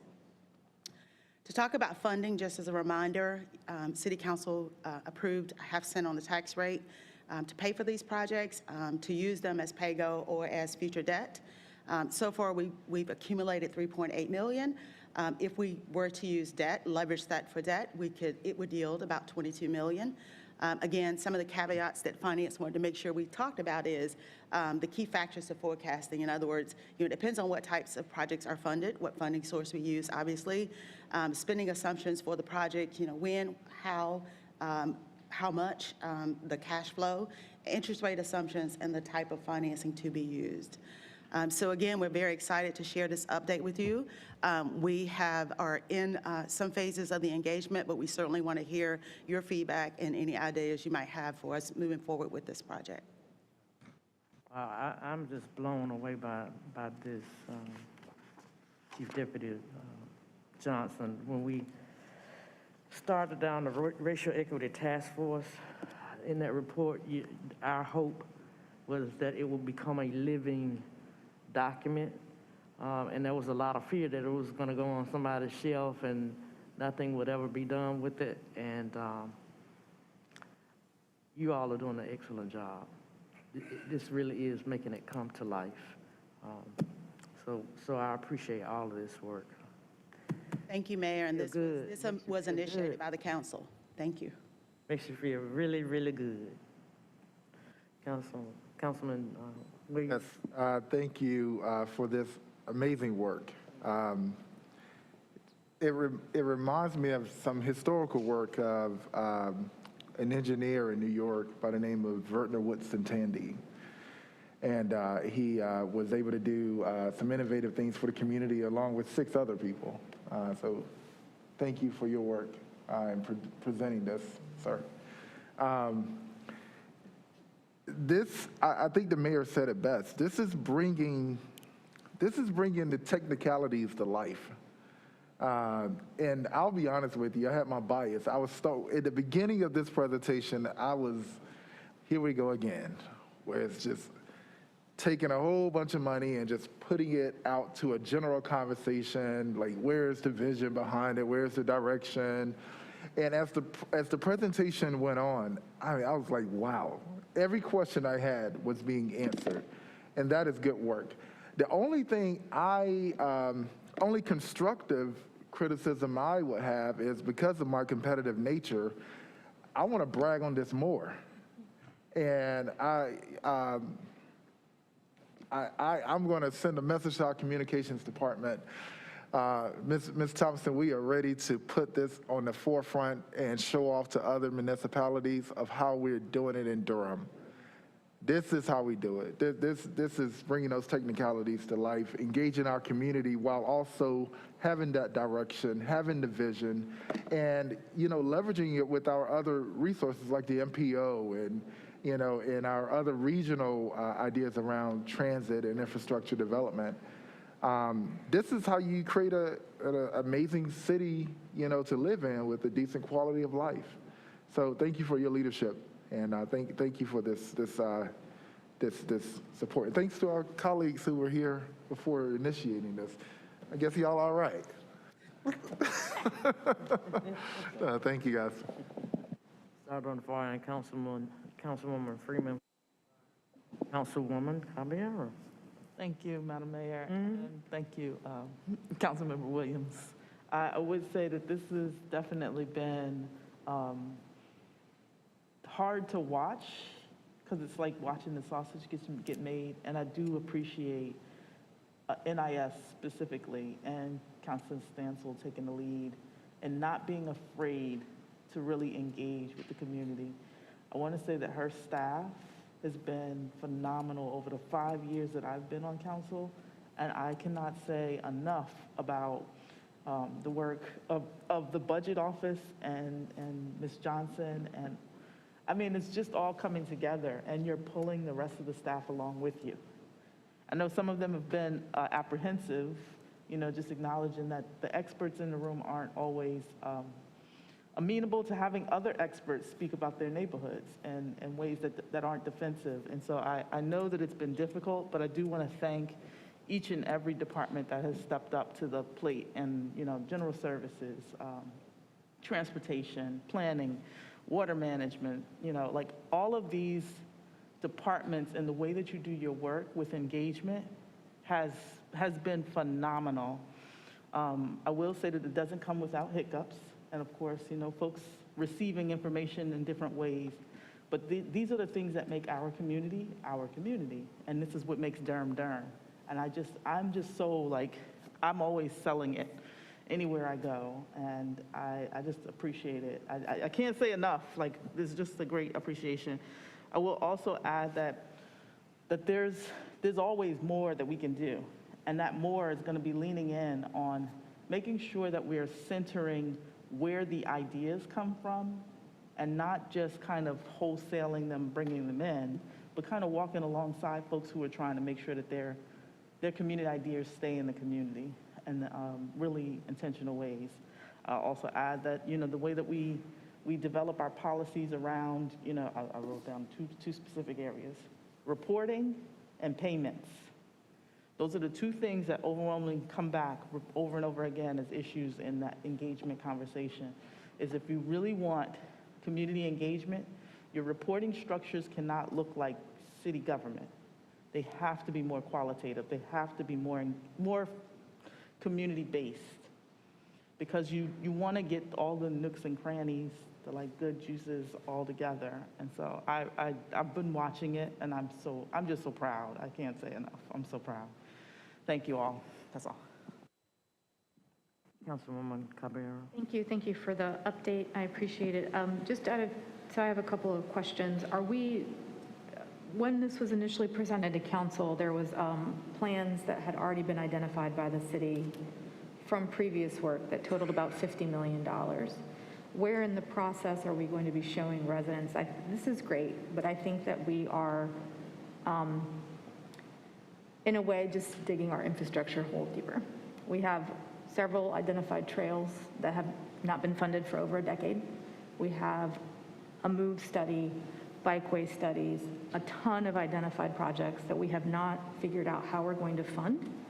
And so I have a lot of concern on what's the plan around those projects, because at least my initial understanding was that some of those things were going to be, some of the funding for those types of things would be this pot of money. May I speak? Yes. So I will respond, council member, this way, and it is a combination of what John Allore has presented and what Bertha Johnson is presenting here today, that we knew we had plans that were created 2017 and even prior, when we did not actually have equity, priorities in those plans. And these things are multi-year, they're long-term, which is why we knew that we could not just, invest new money into those old plans. So that is why we actually implemented the equity lens on our regular CIP. So we have a CIP. When you look at it, it has trails in it. It has different things in it, and it also has a funding source. This funding here our understanding was that there was a priority categories, but that it would be an opportunity to invest additional funding beyond what we already had in play. So I do think that in some of those cases, it is going to be covered. It's just a matter of how do we cover it and how are we accountable for, you know, where the money is actually being spent and how did we get to that project in the beginning. So hopefully that's responsive. Thank you. Are we going to be showing, so with the community allies and the community outreach, are we going to be showing residents what's actually already been put out? What are things that already don't have funding? Right, so that is, when I referenced that the community allies will become subject matter experts, that is going to be a component of that, so they can understand not only what we hear from council and from the administration, but also how they can go online and pull up the CIP information, dissect it, regurgitate it back to the residents within their communities in a palatable way. So that they understand what is being said, what can and cannot be done based upon what is and what is not funded. So to answer your question, the short answer is yes. We will be transparent and letting the community know what has been discussed, what has been decided. Thank you. And then one follow-up thing is, are we also helping our residents kind of get connected to some of our boards and commissions that have been, you know, advocating and often drafting some of these plans so that they have, because you said list of resources, and I just want to make sure that we're also realizing that there's resources within EAB, within DOST, within BPAC, so that there's a lot of sharing of things that, you know, where there's already gaps. So when folks are putting forward projects, we're identifying the places that we're not meeting those needs already, and so then just, to me, adding more projects that we aren't funding. Right. So that is actually part of our normal everyday operation, is to try to get more residents involved in the civic processes. Of course, that's one of the reasons why we have a dedicated person, Spanish bilingual person, to get that community to apply for and to serve on different boards and commissions. And you already know from your time as a liaison with the Human Relations Commission about what's being done to remove some of the barriers, you know, such as, you know, background checks that allow people to serve on these advisory boards and commissions. So yeah, definitely that's something that we're doing already. But it sounds to me that we want to make sure that we maybe even beef that up around the EGI. Thank you. Thank you. Councilman Williams, then followed by Mayor Pro Tem. Thank you, Mayor. I guess I've been kind of quiet on this, but something I've been working on in the background, I think it's quite appropriate to mention it now, is I've been asking and working with City Manager Page to help me navigate this, but when, you know, developers come in and, you know, they volunteer proffer on Affordable Housing Loan Fund or our public schools, one area of interest that I had was an infrastructure fund.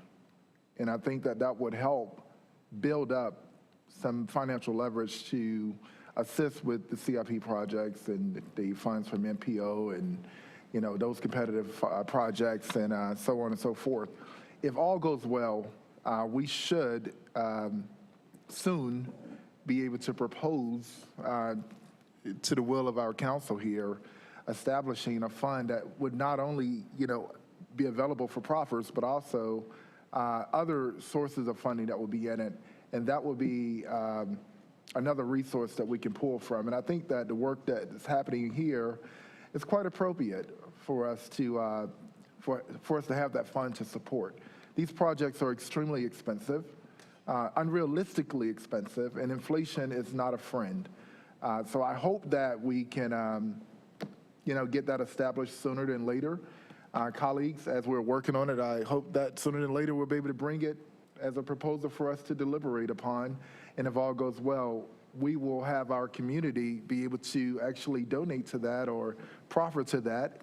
And imagine if we had $20 million additionally that we, it was a community investment fund in a sense that could help us beautify and, build up an infrastructure that will be safe. And as we were talking about here, equitable and green for all of Durham citizens, residents.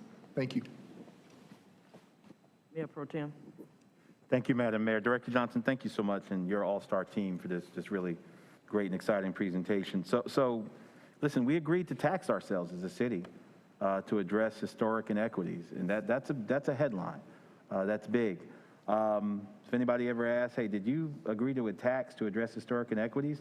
I'll probably say yes. And raising taxes isn't a popular thing, and not much of what we do will be remembered, but this is one of those moments, I think one of the proudest votes I've cast since being on the council at the half penny. I also appreciate the now and not yet approach to this, that while this money is building up, we're taking advantage of this time to do the important community engagement work. We're still also exploiting every opportunity we have with our existing CIP structure. And Councilmember Caballero, I think, really put her finger with her questions on some of the tension in doing the work of equity. There's an internal kind of logic in CIP plans around the country that's self-justifying. Well, and it's got historically built in and left to its own devices, it moves by inertia. So you look at it, and we look at the order, and it's very easy to say, well, this is the rank now, we've got to work on these projects. And what equity has done is looked at them and said, well, yeah, it looks logical from the outside, but when you do a deep dive to see what the animating proposition, where it began, and how inequity was built in from the beginning, and now 50 or 100 years later, it just looks normal, and nobody wants to question it. That's the tension that we're facing. I remember when Deputy City Manager Ferguson first brought this subject and we had a conversation, I asked, and because we were there at one moment, was it going to be green and equity or equity and green? And I remember asking, which one are we going to emphasize? Which word would come first? Would it be equitable and green or green and equitable? Because you can have green structures that are still in neighborhoods that have been historically overinvested in. We've got bike lanes. Bike lanes are an equity issue. But if we put all our protected bike lanes downtown, it's still, yeah, that's a good thing, but we're putting them in neighborhoods that have not been historically the ones that have been disinvested in. So equity is being stressed over the green. And I think Councilmember Caballero is right. We're adding projects. We can add projects that aren't funded. But the issue is that we were adding projects that weren't funded, but they were still being added for neighborhoods that were always getting the goods. And what we need to do now is to start putting some things in the queue that are informed and colored by this equity lens. So I thank you for this important work. I appreciate the admonition about allies, making sure that they're bringing back the views of the whole community rather than themselves, because we've got very vocal folk here in Durham, and I'm excited, really excited about this work. I would say probably at some point as a council, we'll probably need to have a discussion as to at what point as this money builds up, do we want to start talking about using projects. My suspicion is that this is going to be a tree that's going to bear fruit that I probably won't see, and that's fine. I mean, this is generational work. It's important work, but it's that kind of work that echoes way past your tenure. And I hope that that will be the case. But if there is a threshold that we cross in terms of this money building up, where we feel comfortable to start talking about what it looks like to actually employ it, I just want to put a placeholder in my colleagues' minds that some point down the line we may want to identify what that threshold is. But I thank you for the great work. This is exciting, transformative legacy work. And I know the neighborhood list, you might have some conversations about which neighborhoods are on there and more that need to be on there, explicit mentions of certain neighborhoods, maybe Hayti, Grant Street, and things like that. But I think this is a good, solid list to start with, and we are moving in the right direction. So thank you, Madam Mayor. Councilwoman Caballero? Thank you. One thing is, could we be provided kind of a timeline on what the next steps are and kind of when will council see a next presentation, or is the expectation is we're not going to see this again until next May? So in the presentation portion that NIS presented, there was a timeline for the engagement and when they would bring forward projects. And at that time, we would have to develop, kind of our prioritization process and then bring forward the projects. So I can't give you an exact timeline for that phase, but we will certainly start as soon as we get the information that we need. I was going to thank you all earlier for your patience, because it is something that we want to get it right. And so we want to make sure that we are methodical about how we move through this process. And the engagement piece, to me, is the most important aspect of this work. And so we will certainly be able to come back, during that period and give you the timeline for the last phase of that. But it would certainly come forward to City Council for discussion and finalization. Thank you. I just want to kind of highlight or mention, when we think about this work, one of the big issues that I've noticed, and I know that we all have, is the lack of minority businesses or the lack of minority participation on businesses to do some of the equitable work. For instance, when you talk about paving, we really don't have a lot of paving companies that are Black-owned. And I just wonder if it behooves us to have a conversation about how the city, as we're engaging in this process, can use it to kind of take stock of what some of the small businesses that we have or don't have, to try to build some of those things. Of course, we know a lot of, well, I know I do, a lot of folk who are, cut grass and things like that, but they may not be able to do the big jobs that we normally fund. So how do we begin to create that kind of infrastructure? So, because we've just been left out of it. And I don't have the answer to it, but I just do think that as we're engaging in this process, that we also try to engage that conversation on how we begin to put in place the pieces to help to facilitate what we have lacked and what we have been left out of in terms of actually being able to do some of the work and create business opportunities. Just food for thought. Excellent point. Excellent point. The money going into the neighborhood, but who is going to benefit from doing the work from these resources? I think that's an excellent point, and we need to consider as part of our engagement process with our businesses. Because you almost want to, I know we had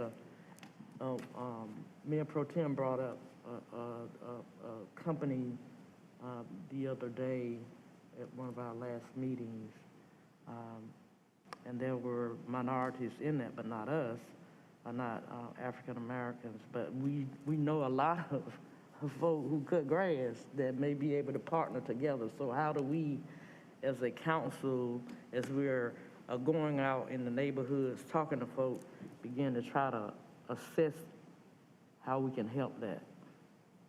Just food for thought for us to be able to create those opportunities. And Mayor O'Neill, I'm sure that Andrew Pettigrew, our Economic Development Director, would probably be happy to share some of that in terms of the work they're doing around technical assistance for businesses as well. Thank you so much. You all are on it. Okay, I think everybody's probably ready for a break right about now. So we're going to take us about a 10-minute break, and then we'll come back. It's 11:07. Let's come back at 11:17. Let's take a break.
Yeah. All right, sorry, everybody. Took us a little longer than I thought to find a cup of coffee. But we are back and ready, Mr. Johnson, whenever you are.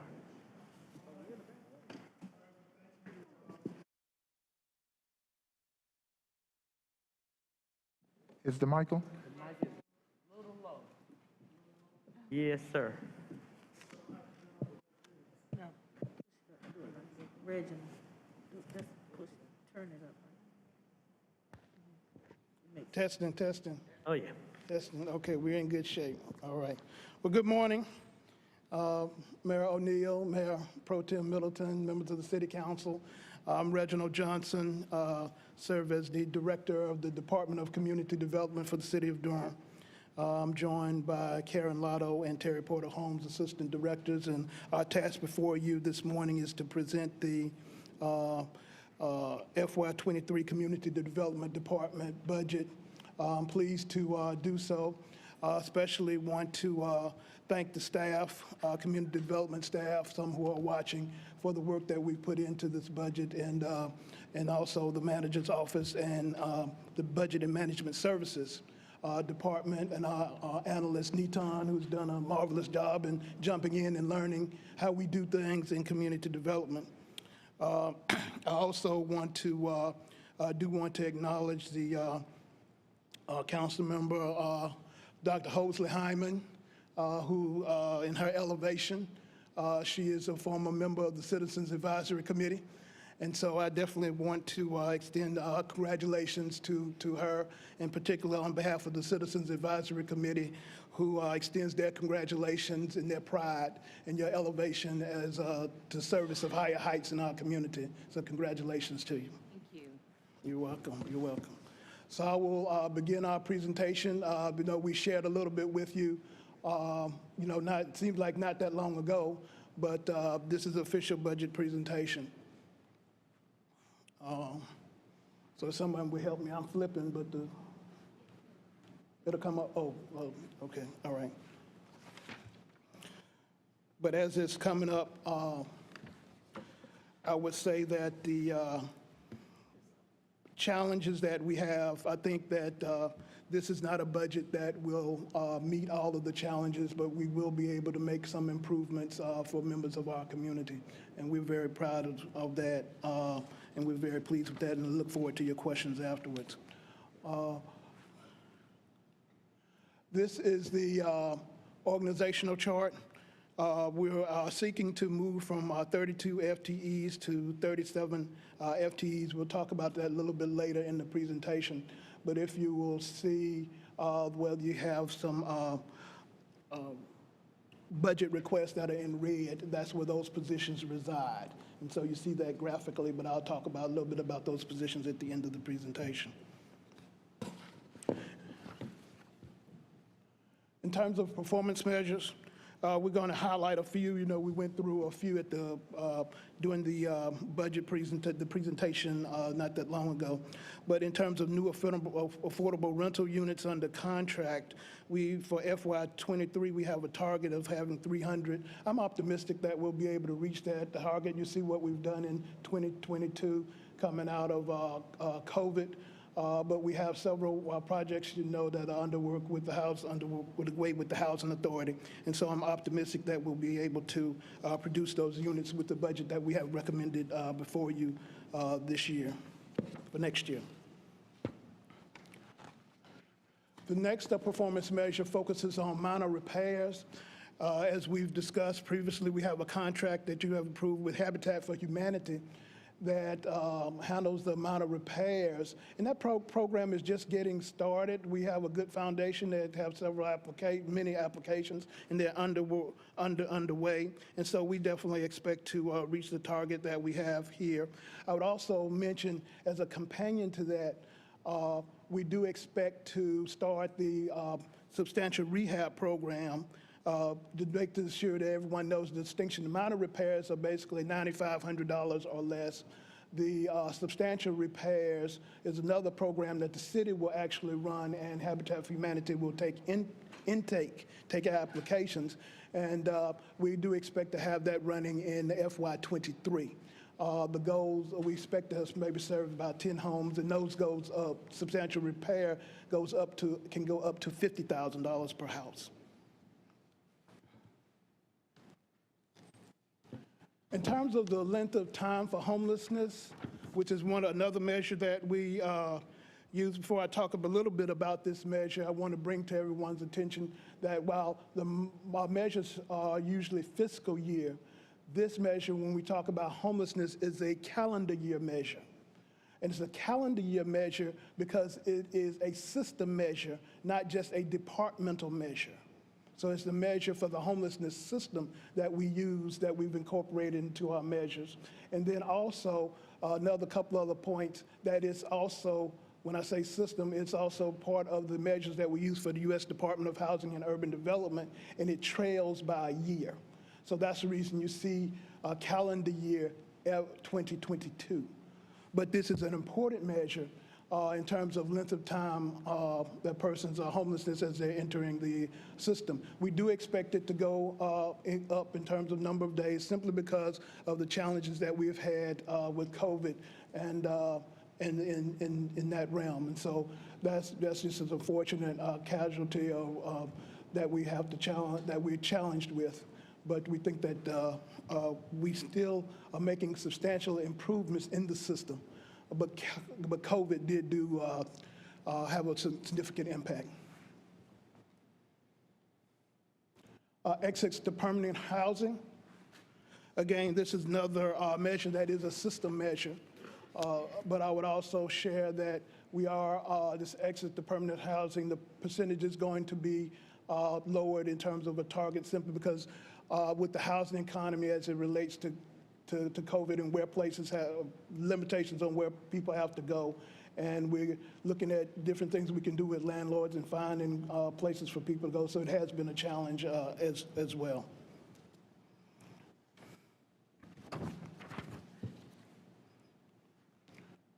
In terms of the resource allocation table in the general fund, it's basically stable. The changes results from some money that was added because we are the pass-through for money for legal aid, for services to legal aid, and so that's one of the major impacts here on general fund.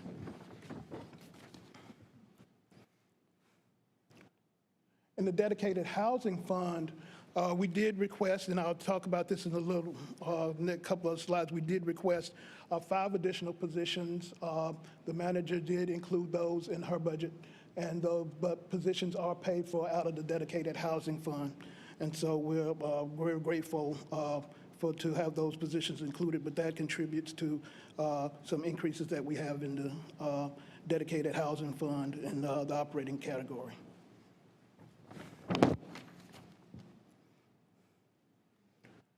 Grants, for the most part, the grants have been, is basically stable.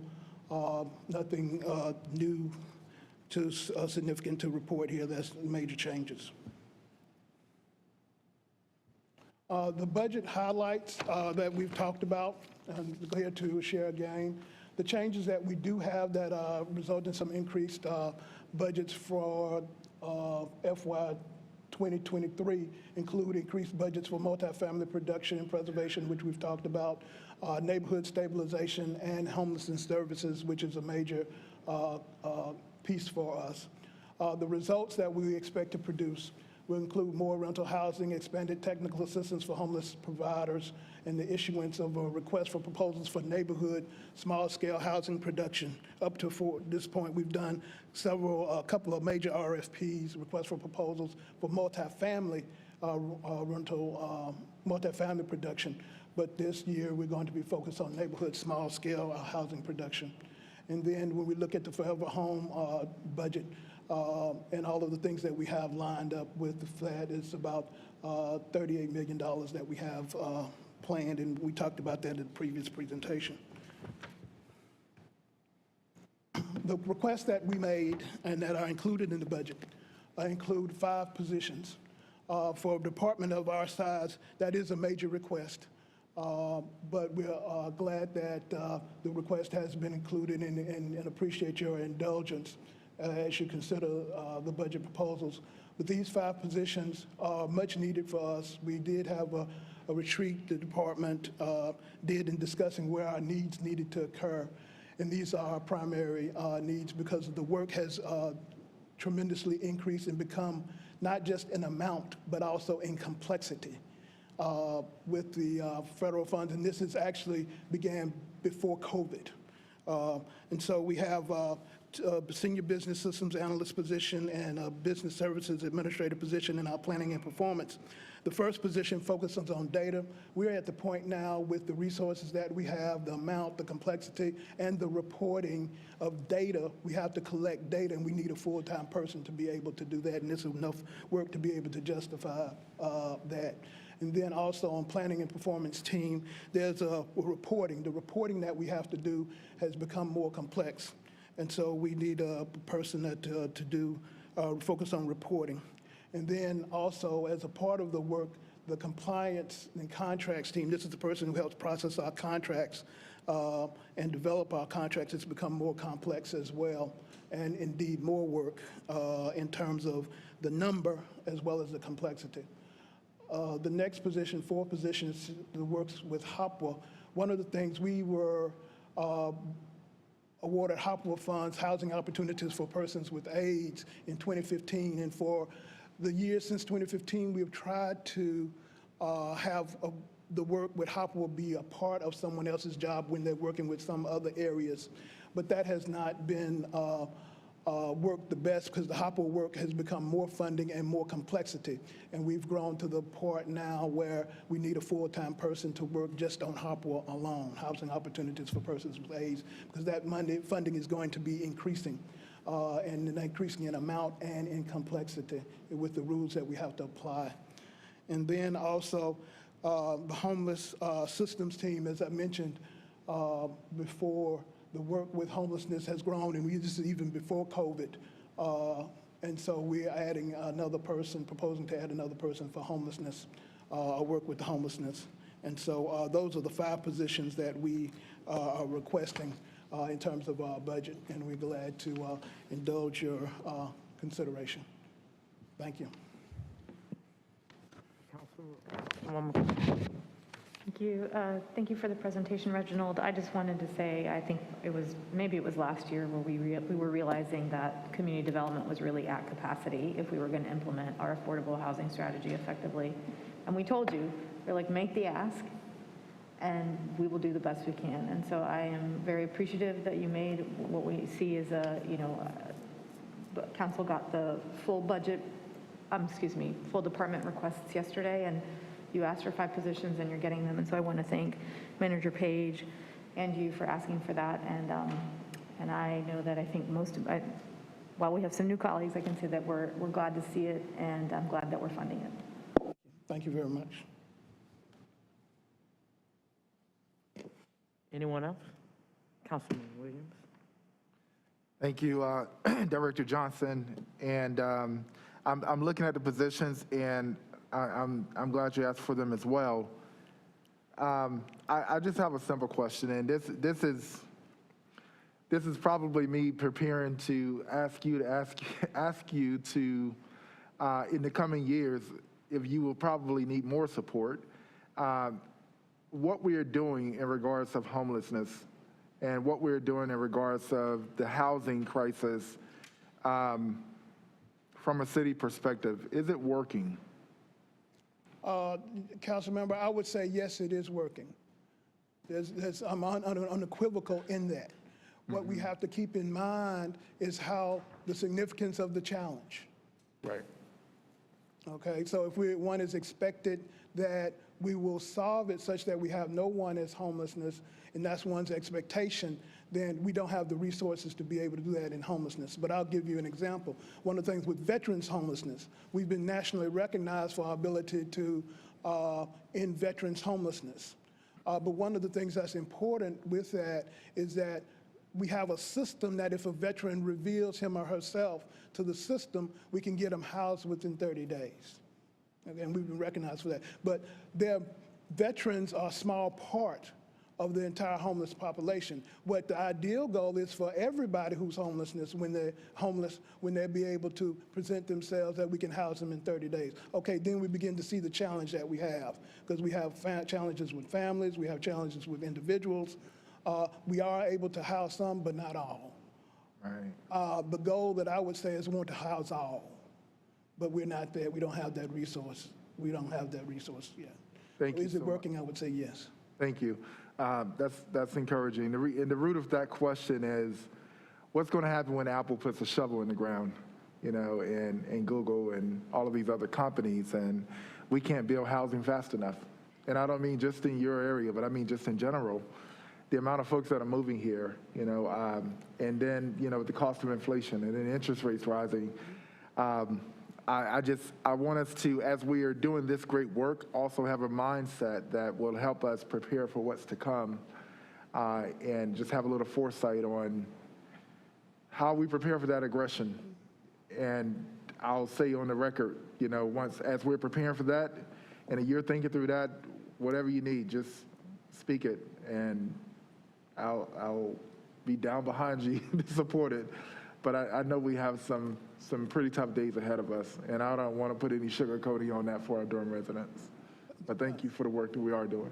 Thank you, Council Member. And I would just share, to be like, quite honest with you, they don't have to put a shovel in the ground. All they have to do is announce. And I shared with the Affordable Housing Implementation Committee as well as the CAC. The day after the announcement was made, our challenge became that much larger, because you have investors and folks start tying up property that we need just based upon the announcement. And so that's the challenge we have, and I'll, you know, share with I'm glad that, you know, Apple is coming, Google, Amazon, and whoever, we're all glad to serve our community. But from the affordable housing perspective, the day they announce that they're coming, then our jobs just become that much tougher. Councilwoman Freeman. Thank you, Madam Mayor. Thank you, Councilmember Williams, for the comments. I think along those same lines, I appreciate the presentation and the work, and also the request for the 5 additional positions. I think that we're going to fall short. We know this. But it's also going to be in our creativity, acknowledging that in order for housing to be affordable and sustainably affordable, it's going to take income. And so that's not a piece you're going to be able to do alone. And it's going to be something that we got to work across departments and across our community, whether private institutions or foundations, education. Like, there has to be some pipeline developed around homelessness prevention. And I know I've said that a number of times. The prevention side of this conversation is lacking. And until we get to that, I don't think we're going to be able to cover what we need to. And so I'm frustrated, but I'm happy that we are moving in this direction. Like I said before, I've said for many years that $95 million was not going to do it. We knew what the Housing Authority was asking for was $544 million, and 67 was not going to cover what they needed. And we knew what our housing shortage looks like, and just doing duplexes and triplexes is not going to cover it. We've got to be more creative in this space, and we've got to work with our local partners, especially those who have land, to do the work. And what that looks like is something we've not seen yet. And so I want to be on the cutting edge of having a conversation about not just the veterans, but just in general, keeping people in their homes so that forever home model is real. So, thank you. You're welcome, Council Member, and just know that we do agree with you. We're actually using some of our resources to partner with the Office of Economic and Workforce Development to try to develop some pilots to actually include the Housing Authority. Of course, it's been impacted by COVID, but we're using some of our resources for that as well, to figure out a different way to be able to folks to gain skills so that they don't have to stay, for example, in public housing. They can generate income and move to something different. And I appreciate that. I know that the Housing Authority Executive Director mentioned trying to do a pilot program where they're not raising their rents along with their income immediately. And I think that it's that type of kind of creativity that it's going to take to make sure that folks aren't pushed out of their housing or, pushed out of losing their resources, that actually encourages them to move forward. And so I'm well aware the conversations are happening. The actual policy and systems are where we're lacking. Yes. And so if you change or they change people, how does that continue? We have to make it sustainably implemented as an institution or an organization so that that system will be able to do the same thing like racism does. It continues to operate and push Black folks to the edge. And we know this. So I do have to depart, and so I try to get as much of my comments in as possible, but I appreciate all of the work that our departments have done to bring these presentations forward. I have had the opportunity to see most of them, have a few questions, but I will definitely keep following up, and thank you. Thank you, Councilwoman Freeman. Councilwoman Toles-Lahine. So, Mr. Johnson, thank you so much for your presentation, and I know the work that your area and your staff does firsthand because I've been, on the Citizens Advisory Committee for a little bit. And so I'm also happy that you have asked for these positions because I know what you've been doing with the limited resources you have. But one thing I want to say is that we all wish we had a magic wand, right? And we want to know that housing should be, we shouldn't even be saying people need housing. It should be a basic need. But I also think that we can't solve the problem with everything right away, but I think little steps or steps make it helps. And so I do know the work that you've been doing. I've been privy to be a part of some of the strategic initiative and plans and developments or things that you're doing. So I just wanted to say on the record, keep doing the work. I'm going to be on it, but I might be back on it. So anyway, thank you so much. You're welcome. Thank you. Mayor Pro Tem. Thank you, Madam Mayor. Reginald, good afternoon, and to your entire team. Always good to see you. First, I want to thank you. I think the last time you presented on Forever Home, I was traveling, but I was watching. And I want to thank you for addressing the questions I had previously raised, and for my colleagues for their due diligence on raising those issues. So thank you so much for those clarifying remarks. I did want to ask, the $38.5 million, the Forever Home Durham FY 2023 budget, approximately $38.5 million. Real money, that's good. It's a good clip of money. Roughly, how much of that is going to translate? How many units, if you can kind of spitball it, is that roughly going to translate into in the upcoming fiscal year? Council member, I think I'm going to have to do that on follow-up because the amount of money, when we say that, that's all-inclusive number, number one. That also includes services, so I wouldn't want anybody to do some math. It would be incorrect from the beginning. Right. But I think that because when we did the presentation that you were, I think you were out, we did break down the various categories, and be glad to provide that. Sure, no, absolutely. We don't have to do that today. The 5 positions, are any of them new positions, which, I'm glad you asked for as well. Are any of them directly germane to Forever Home? Because reading, I see homeless systems team. Yeah, so I would say, council member, the fact of the matter is all of them are. Okay. All of them are. One of the things that is important is that we also understand is that's not producing units. It's the money and the accountability for the units. So it's a front end that hits community, but it's also a back end. Folks we'll look at the back end. I don't expect citizens to be focused on the back end. That's our jobs. Right. Okay, but that's just important as what's on the front end, because as I've shared before, when we don't do it right, we end up not being accountable, having to pay money back, not following rules, all those sorts of things, and not having reports in on time, and that can have a major impact on the front end. Now that's extremely helpful. I'm on HSAC, and one of the things I've been trying to navigate is when there's a perception about what Forever Home and what the purview of Forever Home is out in the public, and when I discuss it or talk or answer people's questions, trying to navigate those lines as to what is under that heading and what is not. But that's an excellent point, the kind of comprehensive continuum of the project, because some of those units could very well impact homelessness in Durham, we hope. So that's it. Thank you. Great report. Really excited about the work that you're doing. I look forward to this being in part of our completed package when we pass it. Thank you, Madam Mayor. Thank you. Mr. Johnson, this is sort of a budget-related question, but not really. I know you and I had some conversations in the past about, you know, the different definitions of homeless. And depending on whether you're talking with the fears or you're talking with education, there are different ways that they define homelessness. And I'm just wondering, for those that I think are, from my vantage point, were the largest homeless population would be those who have been disenfranchised by a felony conviction. And if there is a category where they fit, you know, for those folk who are couch surfing, and how do we integrate them into this system to help them?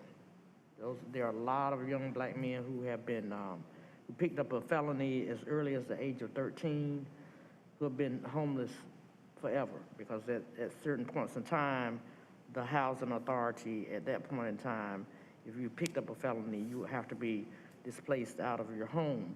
They've since changed those laws, but the effect of that still exists. So I'm just kind of wondering, how does that population fit into all of the work that we're doing around homelessness, or not? Do they fit or not?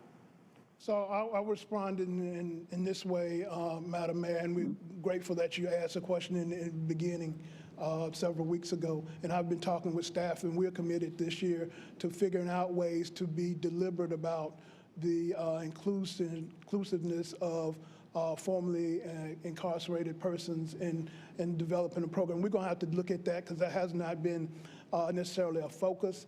I would say that, as I've shared with you before, it's a complexity.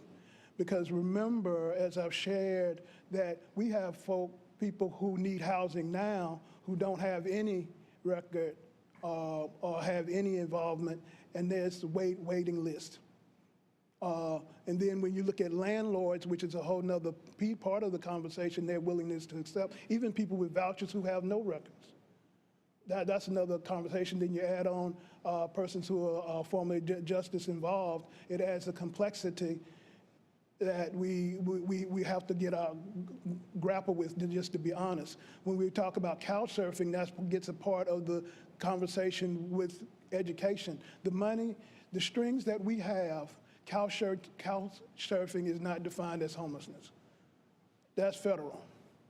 That's the fund. Now, so what that means is that we have to figure out other ways using money that we have discretion over to be able to figure something out. I mean, that's just the honest way for me to share. But the distinction you talk about is not just a Durham distinction, it's a national distinction. That's a homelessness problem created. Yeah, I agree with you.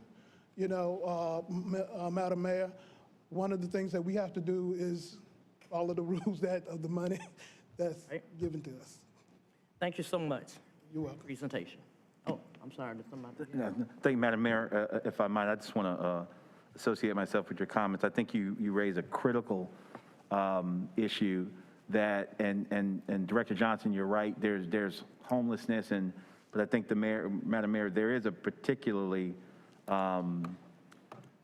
the stigma and the added barriers that are often put on folks that have been justice involved deepen, and in some ways, I think, distinguish them from the rest of the population. One of the things we're doing here in Durham, the reason why we did it is, we could have chosen any particular group to launch our guaranteed income pilot, but we are focusing actually on justice involved. So there are people right now getting checks monthly in our city who were justice involved precisely because of the added stigma and added barriers that they face. And Councilmember Freeman's not here anymore, but it goes also to the need for economic stability to participate in the market. Add that to what we've been doing with our expunction and restoration program and our welcome home program. As much as we have work to do in the city, Durham is looked to as a leader actually in this area amongst many of our peers. But Madam Mayor, you're right. We've got to double and triple down on it because there is a particularly pernicious deviant to what folk who have been justice involved. They already got to deal with the homeless and stuff, but that added burden, and that's some of the things we have to keep on radar. And I'm proud of the work we're doing with guaranteed income. I'm proud of the work we're doing with expunction, but I'm glad you're also drilling down and making us focus as a city on that population. Thank you, Madam Mayor. Thank you so much. And, you know, for a lot of people, they tend to think that when you're a convicted felon, they normally focus in on the high-level felonies. But there are many, many, many categories of felonies that where you may actually never see a jail cell. Felony larceny only requires that you are convicted of something that was of stealing something of value over $200. You may never go to jail for that. You may even be put on probation for a short period of time. But the societal effect of that felony for that crime is that you are then placed in a category where when you go and try and apply for a house, you are considered with all of those high-level felonies. That's when it becomes problematic for people to find housing.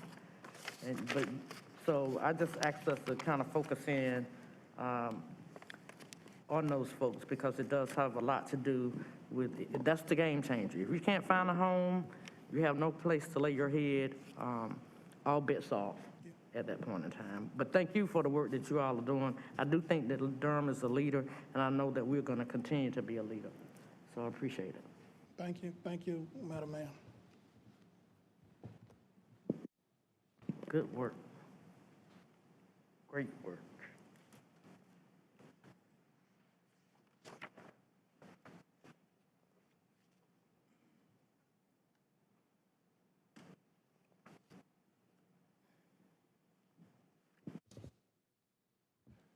Good morning, Madam Mayor, Mayor Pro Tem, City Council, City Manager Page.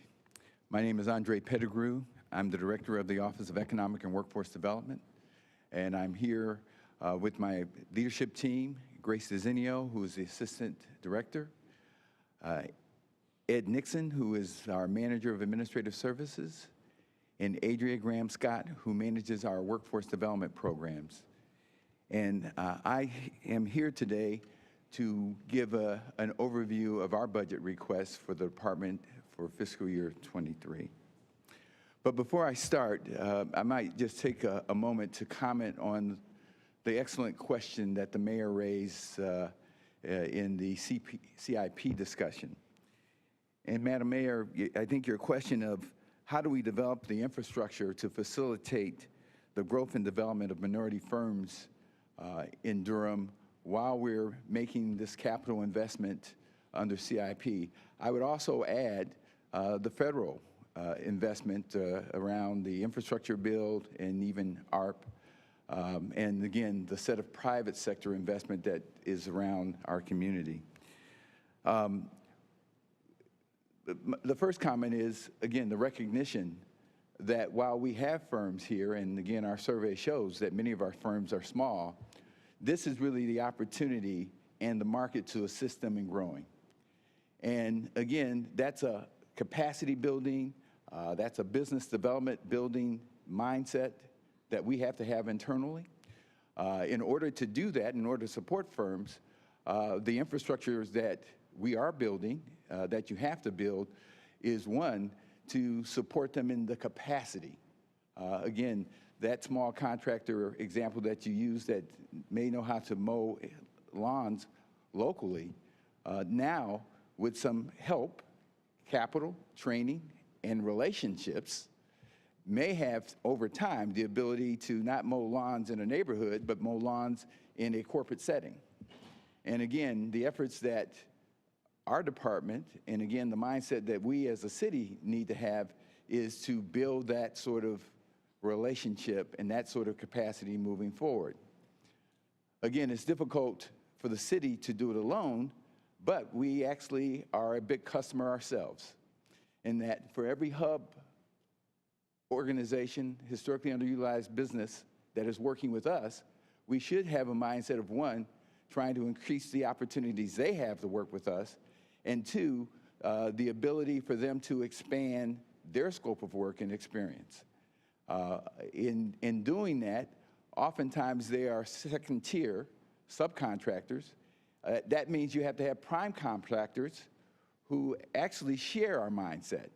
They have the ability to, one, recruit and identify firms that they can work with, but in working with them, provide training and development services to help them sort of sharpen their pen, because again, in the construction area, it's all about low bid. And so the ability for firms to be able to understand that aspect become very important. Much of the work that the Office of Economic and Workforce Development has been focused in on management and technical assistance. And again, to be able to understand the financing and the financial operation of your business is just essential. And again, these are all elements, we'll talk a little bit more about that. But I also wanted to say that, again, around the ARP program, the federal infrastructure program, literally billions of dollars are being invested. The city, again, represented by OEWD, Budget Management Services, and Equity and Inclusion, actually applied to the Results for America Good Jobs and Equity project. This is a project that is focused in on helping cities, communities leverage all of these capital investments. We just found out on Friday that we were selected to participate in this program. This program is providing national experts to help accelerate our learning. It's going to be, based on data and putting in measures in order to help us over this period of time. Again, these infrastructure projects aren't going to just happen. They're going to happen over time. So again, we need to accelerate our effort, but we do have some time to be able to do that. So again, we're focused on it. We've got a lot more work to do. We think it's a great opportunity. So let me get to our presentation.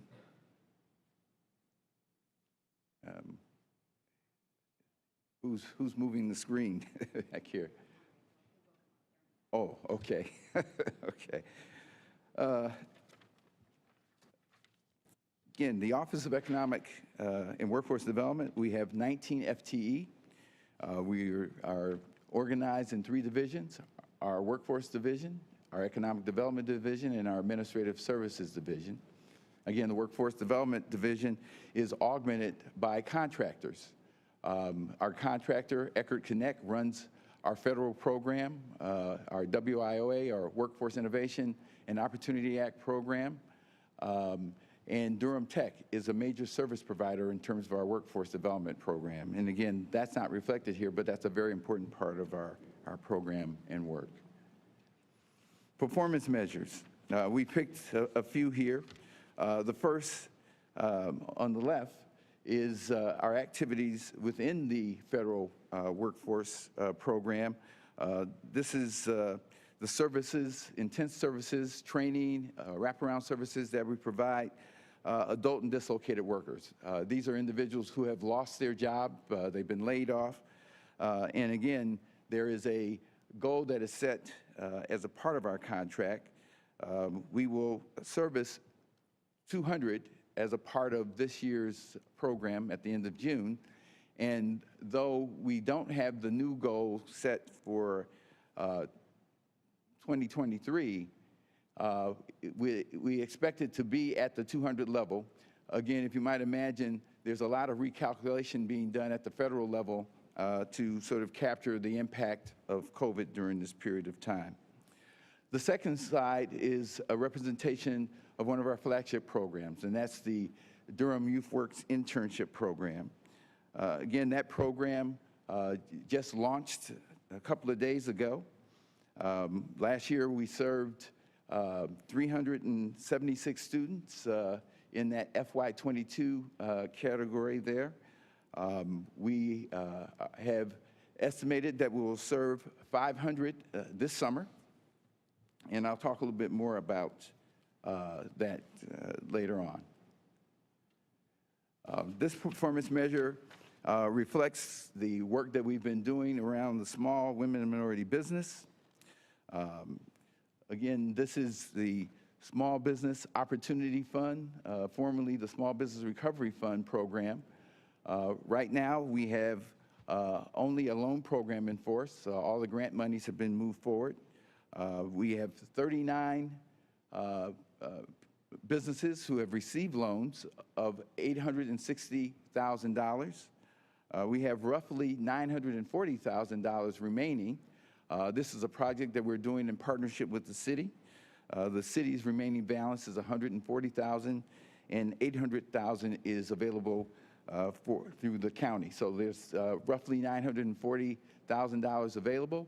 We just modified this program through your process where we can now aggressively pursue applicants who want to sort of buy down high-interest debt that they have taken out as a result of COVID. Again, we think that that's going to support the efforts that this program provides.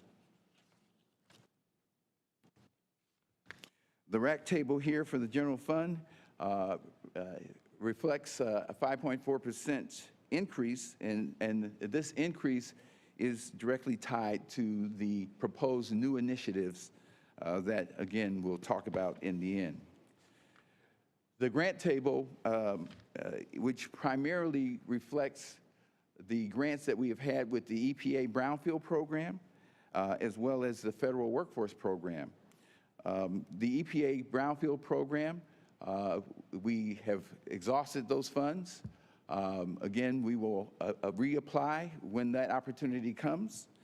And our workforce development budget has actually been declining over the last couple of years. The final numbers aren't in yet from the federal government, but we anticipated that it will go down. So the almost 30% decline is a representation of, one, the elimination of the EPA grant, but also the decline in the federal workforce program. And again, the measures that drive that investment that we receive are the unemployment rate, which we have one of the lowest in the state, and the job creation rate, in which we have the highest in the state. And thus, as the state and the feds allocate that money, ours has been going down. Again, we still have the challenge of connecting members of our community to the job growth and the opportunities there. And again, we are working to do that. The city itself has made some investments in the area of job development and training. So budget highlights.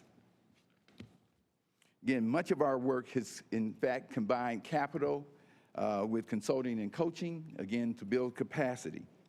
The Durham Youth Works program, this request represents $800 stipend for each kid that participates in our program. Again, that's based on the 500 youth that we anticipate working with. The Momentum Financial Academy is directly related to the comments that I made around capacity building. This is a program that we have run. It is absolutely focused in on helping entrepreneurs and businesses better understand how to operate the financing of their businesses. It doesn't replace the need for accountants and financial advisors, but it does move the business owners up front in terms of understanding how they operate their business and the importance of it. And again, the ability to competitively bid has everything to do with being able to allocate your costs and bid appropriately as a part of the program. The Durham Legacy program, again, is a retention program. It's an acknowledgement that we have had a number of long-term successful businesses in our community, and they make a difference in our community. They are part of the fabric. This program, again, that we've piloted this year, and this money is to expand it, is a retention program. It has stabilized many of these businesses that have been here, and more importantly, it is helping them develop a succession plan in terms of them moving forward, whether they sell the business, pass it on to their family, but the ability to have succession planning is a big part of the element of this program.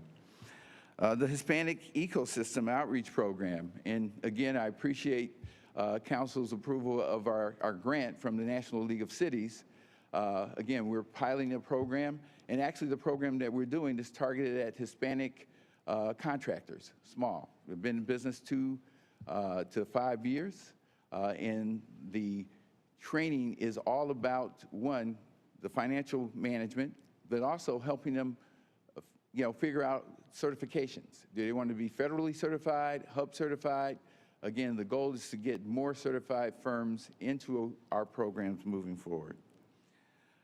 Final, the Justice Involved Transitional Jobs Program. Again, this is a program that we have had ongoing. The $50,000 is augmenting our wraparound services to support members of the Justice Involved community, transportation, equipment, boots, et cetera, et cetera. And this is a program where we are recruiting and training individuals who are in the Justice Involved community to work with jobs, for example, in public works, solid waste here in the city. But again, our efforts is make this program more far-reaching. Again, I'm going to conclude with that and maybe take questions. Thank you so much. Any questions? Mayor Pro Tem. First of all, thank you, Andre. Good to see you and your entire team. Good afternoon to all of you. So good, I mean, really concise, again, accessible report. And I appreciate the updates on the grants that we did for our businesses during COVID. Of course, the other, flagship piece that we've been talking about is shared economic prosperity. I know you talked about Built to Last some time ago. I'm just curious, what's our status on that, and what's the status of the board of directors of Built to Last as well? Yeah. So Built to Last, again, the contractual requirements they're making progress on that in terms of their submittals. I don't have the exact board composition, and I would like to get back to that. I know that they've added some board members, but I don't have it top of mind. Okay. If you would, that's going to be a key signature. I mean, one of the theme we've been touching on today repeatedly, it's a recurring motif. The mayor talked about it, other colleagues have talked about it, and that's participation of minority-owned businesses and minorities in the pipeline. Even affordable housing, I think Councilmember Freeman talked about, the other piece of housing, and Councilmember Williams has talked about this as well. Actually, all of us have talked about it from time to time about the having money to afford a house, whatever the price line is, and getting people involved. So that shared economic prosperity goes directly to that. So I'm really, if it's no secret by now, really dialed into the success of that initiative and how that initiative is going. So if you would, at your leisure, I know we're in budget season. It's not a red light issue, but if you would, I'd appreciate that update when you can. Thank you, Madam Mayor. Any other questions? Councilman Williams. Director Pettigrew, how are you doing today? Thank you. Thank you for the presentation. I had a few questions, and I always like to get to the root of my questioning. The root of my question is I'm still, learning the different departments and what everyone does. Specifically to yours, I had a few questions. Let's see. The legacy program that Councilmember Johnson introduced, is that a program that someone can retroactively take advantage of once we approve it? So if, let's say we approve the budget, and we implement it next year, if someone that meets that criteria last year meets the criteria of what this program does, can they take advantage of that program? Yes. Again, the program is really to continue to identify businesses that have been in continuous operation 20-plus years and have been considered a part of the fabric of our community. There's a registry that is developed as a part of this program, and again, it's available to all businesses that are part of that. What they get is, again, this hands-on, one-on-one technical assistance and support that I outlined before. And again, there's a peer component of this, in that businesses who've been around a little longer can benefit from understanding what their requirements versus those who are just starting out. Good. Speaking of technical support, do we have technical support resources available for any small business that may need that support? Or do they have to be a part of that specific program? Well, two things. to be a part of this program, you get specific additional support. But within the community, there is a broad range of technical assistance. Again, we're offering in our department the momentum training programs and some of the additional outreach. But we're also working with partners like Forward Cities, the Durham Tech Small Business Center, and North Carolina Central's Business School that are offering versions of technical assistance. We're actually all working together in a coordinated way. Part of this, Community Navigators Program, this SBA grant that was recently received that Forward Cities manages, is literally that. The county and the city are strategic partners in that. And again, Forward Cities with 6 other, what they call spoke organizations, are doing outreach. They are actually building relationship. In other words, it's not a hit and go. They're supporting them in that regard and essentially getting them to all of the resources that are available throughout our community. Again, this program is a 2-year pilot program, but it's providing and documenting the infrastructure and setting up the sort of tracking system that's required to know what people need and what has resulted from that. Thank you so much. And that is actually really helpful because I did speak with the facilitators of the Momentum Program, and they said, Councilmember, I heard you were critical of our program. I wasn't critical of the program. I'm probably more so critical of not being able to properly identify all of the resources we have. I went through that program. That program is very beneficial and supportive for those who need that level of support. But then there is the actual technical assistance that's needed for practitioners that are more established. And that was the root of that comment that I made. So wherever they got that from, that's what I meant.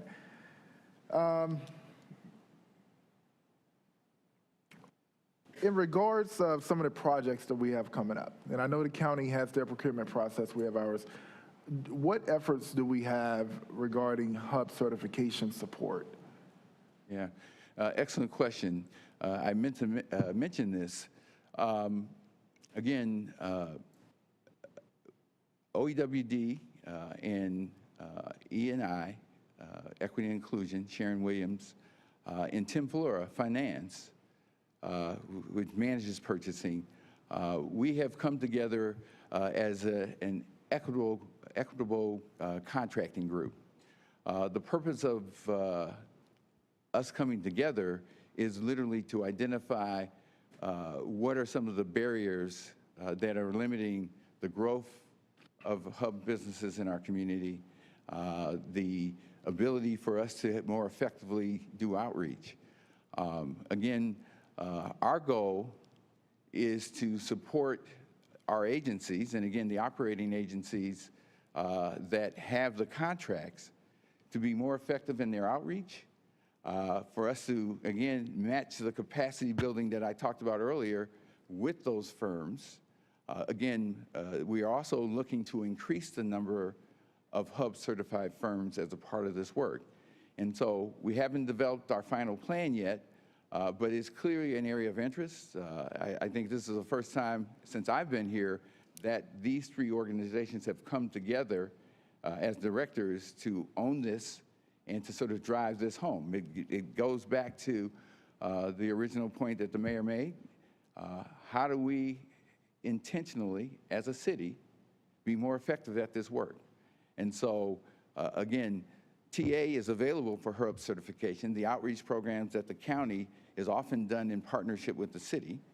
And again, we're all looking to sort of take advantage, take us where we are now, and improve the operations. Thank you for that. I am going to selfishly ask you all to get that plan together sooner than later. We have commuter rail that we're talking about right now, and part of building out this infrastructure for commuter rail is also building out a sufficient and efficient busing network. All of this stuff has to be built, and we want to make sure that we are engaging not only our historically underutilized businesses, and in through our equity lens, we want to make sure that we have as many minority and woman-owned businesses that are not only just prepared, and present, but we want to know where they are and who they are. Because we've been having a lot of discussion on engaging, HUB certified businesses, and we can't bring them to the table if we don't know where they are. So I think that you all can help in that, to help inform some of the conversations that we've been having around transit. So thank you for that. I actually, as an MPO member, I'm going to, talk to my colleague, Councilmember Caballero, and so we could probably bring you all closer to this conversation around that, and see where we can go with that. My other question, I know that, the state of North Carolina brings in corporations.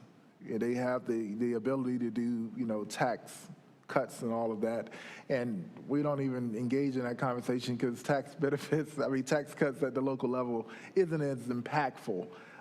So I don't want to get into incentivizing corporations for coming here, but what are we doing to leverage the growth, the economic growth that North Carolina is experiencing? I'm seeing a lot of companies, they come and they get right on the Durham border, but they're not in Durham, and we're not getting advantage of those tax dollars. So I'm just trying to figure out what are we missing, and I'm careful about the growth too fast because I know what's happening with the housing market, but I'm thinking through the lens of economic development here as well. Sure. So in terms of, I guess what I'm going to call the view as traditional economic development, where companies are coming in, either being recruited or coming in on their own, again, we work in partnership with both the county as well as the chamber. The chamber and county are sort of providing the advance outreach and promotion around those areas. Our role has been, one, to selectively bring to council those organizations that we think can contribute to the benefit of our residents. And again, the two primary areas is really the ability for our workforce development team to work with them to essentially do training programs and outreach programs as a part of it. Again, that's the first part. The second part, and this is something that we did last year, and I think it really is important, as a part of evaluating these organizations that we brought to you, we actually asked them to document their contracting programs, so their small business programs. We also asked that they present their results over a 3-year period. Again, the purpose there is to work with companies who are experienced and know how to do this work. Again, there are some contractors who don't have the track record, but many of the major companies who are coming to our community do have the interest, they have the expertise, and again, it's for us to lean into that to take advantage of it. And finally, I'll say that the efforts of diversity, equity, and inclusion, we have recently been participating in the DEI effort that's underway at RTP. RTP, where many of the large companies are landing or in that area, has actively increased their own participation rate in the park. And so, again, we are essentially trying to learn from that, trying to build the relationships with those companies. In fact, we recently referred one of our local minority-owned businesses to RTP as an opportunity for business growth. Again, that sort of exchange of information and relationships, I think, has to be fundamental to the economic growth and wealth creation opportunities that exist. Again, we as a city must do our role, but we also need to leverage this other private sector investment that's coming in place. And again, those conversations and discussions with the county, with the chamber, and with RTP are actually in place. Thank you so much, Director Pettigrew. I think I have one last question, which is very similar to that one, but I know that I'm probably in the minority on this comment I'm about to make, but the way I view economic development, I see where economic development and workforce development they work hand in hand, but I also know that they have very specific separate focuses. And we have a total, I guess in the budget highlights, it's about $850,000. But I'm looking for, Durham to be a real, we're one of the major cities in North Carolina, and I'm looking for us to be a real economic driver. And I would love to hear more. You don't have to answer this today, but I would love to see us engage more into around ideas on how we can help drive the state, economically. These are, if I was to place in tiers the things that we're doing, I think this would be take this constructively, not critical. I think we're doing a lot of the on-the-ground work, especially for our small businesses, and I think we have a wealth of support in that.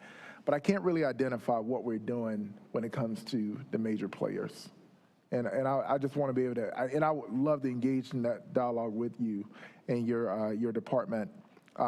I would love to see us focus more on, specific efforts to economic development, helping us drive, more of the major players economically, and, have Durham be a part of that conversation. Because we have a lot of social issues, and social issues take a lot of money, and this is sort of connected to the question I asked about the facilities that we own and working with the managing partners who, do the programming and operation in those facilities. We have a wealth of, energy that we're putting into providing services and experiences, but we just don't seem to talk about building their revenue for it. And I just want to have that conversation more in our city. So I appreciate this. I do think we need to put our big boy pants on and go bigger, and I would love to be a part of that conversation. Councilman Member Williams, I'd love to have that dialogue with you and other members of council in terms of how do we, again, play the strategic role that council wants us to play in all of these areas. Again, I would say that the last 2 years of COVID has skewed a lot of activity for our work. But as we are now leading out of that and we have this tremendous opportunity, I would love to have that dialogue with council and then with my team to figure out how we can better support the efforts that are on the way right now. Thank you. Sounds good. I'll be in touch. All right. Any other questions? I do want to kind of piggyback on some of the things Councilman Williams has stated. This area has always been nebulous to me because I just don't have the business background. And so I'm still very much learning, but just surveying the landscape, I wonder how we can be helpful in trying to attract businesses. For instance, we only have the one mall, the one major mall at South Point. And we lost Northgate. There is a need for, I believe, for some other shopping options for people who may not find South Point affordable. And like Councilman Williams says, when you look down Highway 55 and you just kind of watch that growth where they've put in, the Hobby Lobbies and all of those kind of retail places down there. We don't seem to have that in Durham, those kinds of spaces where they have that down 55 in several locations. And I just wonder, how do we attract those kinds of businesses? We have one TJ Maxx, we have one Marshalls, and where when you go into the other areas around us, they're a little bit more. We don't have a Hobby Lobby at all. And I know that those are places that people travel from Durham to frequent a lot, just off the top of my head. And I don't know how we attract those kinds of businesses to come into Durham. I think we just got maybe our second or third Dunkin' Donuts. And I'm thinking, especially out when you're coming from, sort of like South Austin Avenue into downtown Durham, which is what I travel all the time. I'm hard-pressed. Where can I go and get a cup of coffee? Because there's no Starbucks. I either have to go out in the park to get to a Starbucks, or have to go all the way over to Duke to get to a Dunkin' Donuts. So it's those kinds of things that I love to be able to have a conversation to see how we can kind of bring some of those kinds of things that we're seeing in our neighboring and very close neighbors that are going on. How do we help attract that here? I'd like to maybe come back to council to maybe give a more thoughtful response to that. Okay. I mean, again, that's an excellent question. And again, we have some thoughts on that. And maybe at the appropriate time, we'll come back and share those. And would, again, love to hear from you. I appreciate hearing some of the things that you've observed from your constituents in terms of what's missing, and maybe combining some of our ideas with what our residents are looking for. We might be able to come up with a more activist plan for you. Wonderful. I look forward to that. Yeah, just one last comment. I think also incorporating, helping us analyze a healthy balance between corporate tax and between corporate and residential, corporate and, in regards of commercial, local businesses versus more national chains. I think those analyses can help us also determine our economic strength. Now, we have some pretty good coffee shops that are local. But, I think Charleston is a really good example. They have like little small towns within the actual city itself where they have, I guess a 15-minute city would be a good concept of, retail spaces, just being able to ensure that everyone across the city can get access to that type of, shopping or whatever. And that also can provide us more diversity and, what options we have. So again, don't want to make this a committee session, but I look forward to really engaging and helping to drive us bigger on this area. And we definitely want to help in this vein, right? Councilor. And then just to follow up, thank you. On that, when we do have that discussion, an analysis of how those businesses are actually doing, because my understanding is that basically retail is sinking post-pandemic. And so that people actually want these niche local businesses, and they're choosing that over larger corporations. So when we do have that conversation, I'd be interested to see what the trends are. Again, thank you for your support, and look forward to continuing the dialogue. Thank you. Thank you so much. Well, I think that brings us to the end of our presentations today. It's been very productive. I did want to open up the floor for any council comments at this point or remarks. And then we'll allow our city manager who will make our closing remarks. Mayor Pro Tem. Thank you, Madam Mayor. I'll start just very briefly. What a great day, and congratulations to Manager Page and your entire team for really just, this has been a great process. A lot of major issues and during a very challenging time for our country, for our city. But I look forward to more presentations tomorrow, and I think we're going to pass a great budget ultimately. So thank you, Madam Mayor. Thank you, Madam Page, Madam Manager, and to your entire team. Thank you. Thank you. Anyone else? Yeah, thank you, Madam Mayor. This was enriching. It was a lot of information, but definitely digestible. Really appreciate the work that's gone into preparing all of this information. It's great to see faces that are making the magic happen. I haven't met all of you all, but it's a pleasure to work with you. Councilmember Caballero just sparked something, a point that I also wanted to add to my previous comment. Our unemployment rate is really low right now, which is a good thing. But something interesting is happening, and I don't know how to answer this question right now, but there are specific industries that are just struggling with the labor, And as a practicing restaurateur, wow, I don't know what we're going to do. And I thought it was just us struggling, but I'd love to also add to that conversation, just really doing like an analysis of what's happening with labor at the local level, because even as small business owners, we have no clue what's happening. Folks are showing up to work and they just leave and don't show up again. That is really interesting. It's called ghosting, and it's happening across the nation. And I have been having some conversations, Director Pettigrew, with some other small business owners. We have some folks that may be closing their doors because of staffing. So I'd love to delve more into that as well. Madam Mayor, this has been, it's been a great day. And we have quite an impressive construct of a city. And there are a lot of things that I want to brag about more. There are things I want to talk about more, parking fees, and special allocations for certain industry level workers. Things I want to communicate more around, pay rates and where we're going with that, folks that have been stating their concerns. But I just got to say, we are, mostly moving in the right direction. And it's an honor to serve with you all and to sit on this dais with my colleagues. And yes, we have a lot of work to do, but we are getting a lot done. Thank you all.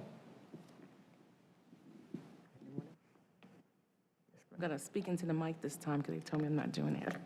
Getting used to it. I just want to say thank you. While it was a lot of information, and I look forward to tomorrow, for someone new, it was very organized. I'm very much a visual person, so thank you for the color, as a professor of the PowerPoints. And so again, I just want to say thank you for the work that you're doing, and I look forward to learning more. But it was very organized, and it was a lot, but it was a lot for me in an organized manner to be able to digest. So thank you. I'll turn it over to our city manager. Thank you, Madam Mayor O'Neill, Mr. Mayor Pro Tem Middleton, and members of the council. I am very happy to be here in person with you elected officials, and particularly with the leaders and the contributors who are here that have made this day what we intended it to be, which is to really provide you information that you need in order to make great decisions on behalf of the residents of this city. So I say thank you to everyone, those that are present here as well as those that are looking, because I know a lot are looking. I always like to remind council that there's always somebody with a pen taking notes, or there's always somebody with an iPad. So all of the information that you've asked about and want as follow-up, we'll be putting that together and forwarding it to you, because we want you to have everything that you hear from us as staff, everything that you are listening to at the public hearings, and people that are writing to you on different issues and different priorities. We want to make sure you know that we're hearing it, we're giving it consideration, we're giving you our best proposals, and in the end, I feel very confident that you're going to approve a budget that is the best budget that this community can adopt for the year to come, and for, as it relates to our longer term projects and strategies for several years out. So I won't belabor us. I believe that the clerk has something for us. And I'll say thank you to the clerk as well, because we all work together behind the scenes to make this, make these days go. And I look forward to us having tomorrow a similar time to share information, answer your questions, and continue down the road to a balanced budget that represents your values and the values of this community. So thank you. Thank you to our city manager and your able staff. I'm always, I am continually amazed by the expertise, the level of expertise, the intellect, the commitment to all who participate as a city employee and all who are participating in this budget. To Mr. Allore and all of those who presented today, these very complex issues, somehow or another, you're able to manage it to get a lot of it on a single sheet of paper in a slide that makes sense. And that is not easy. That is not easy. So we commend you all, and we want to say to the residents of Durham who are watching it, this city government is really Bull City strong. We stand adjourned at 12:37 on May 26, May 25th, and we'll see you all tomorrow, same time, same place. Have a great day.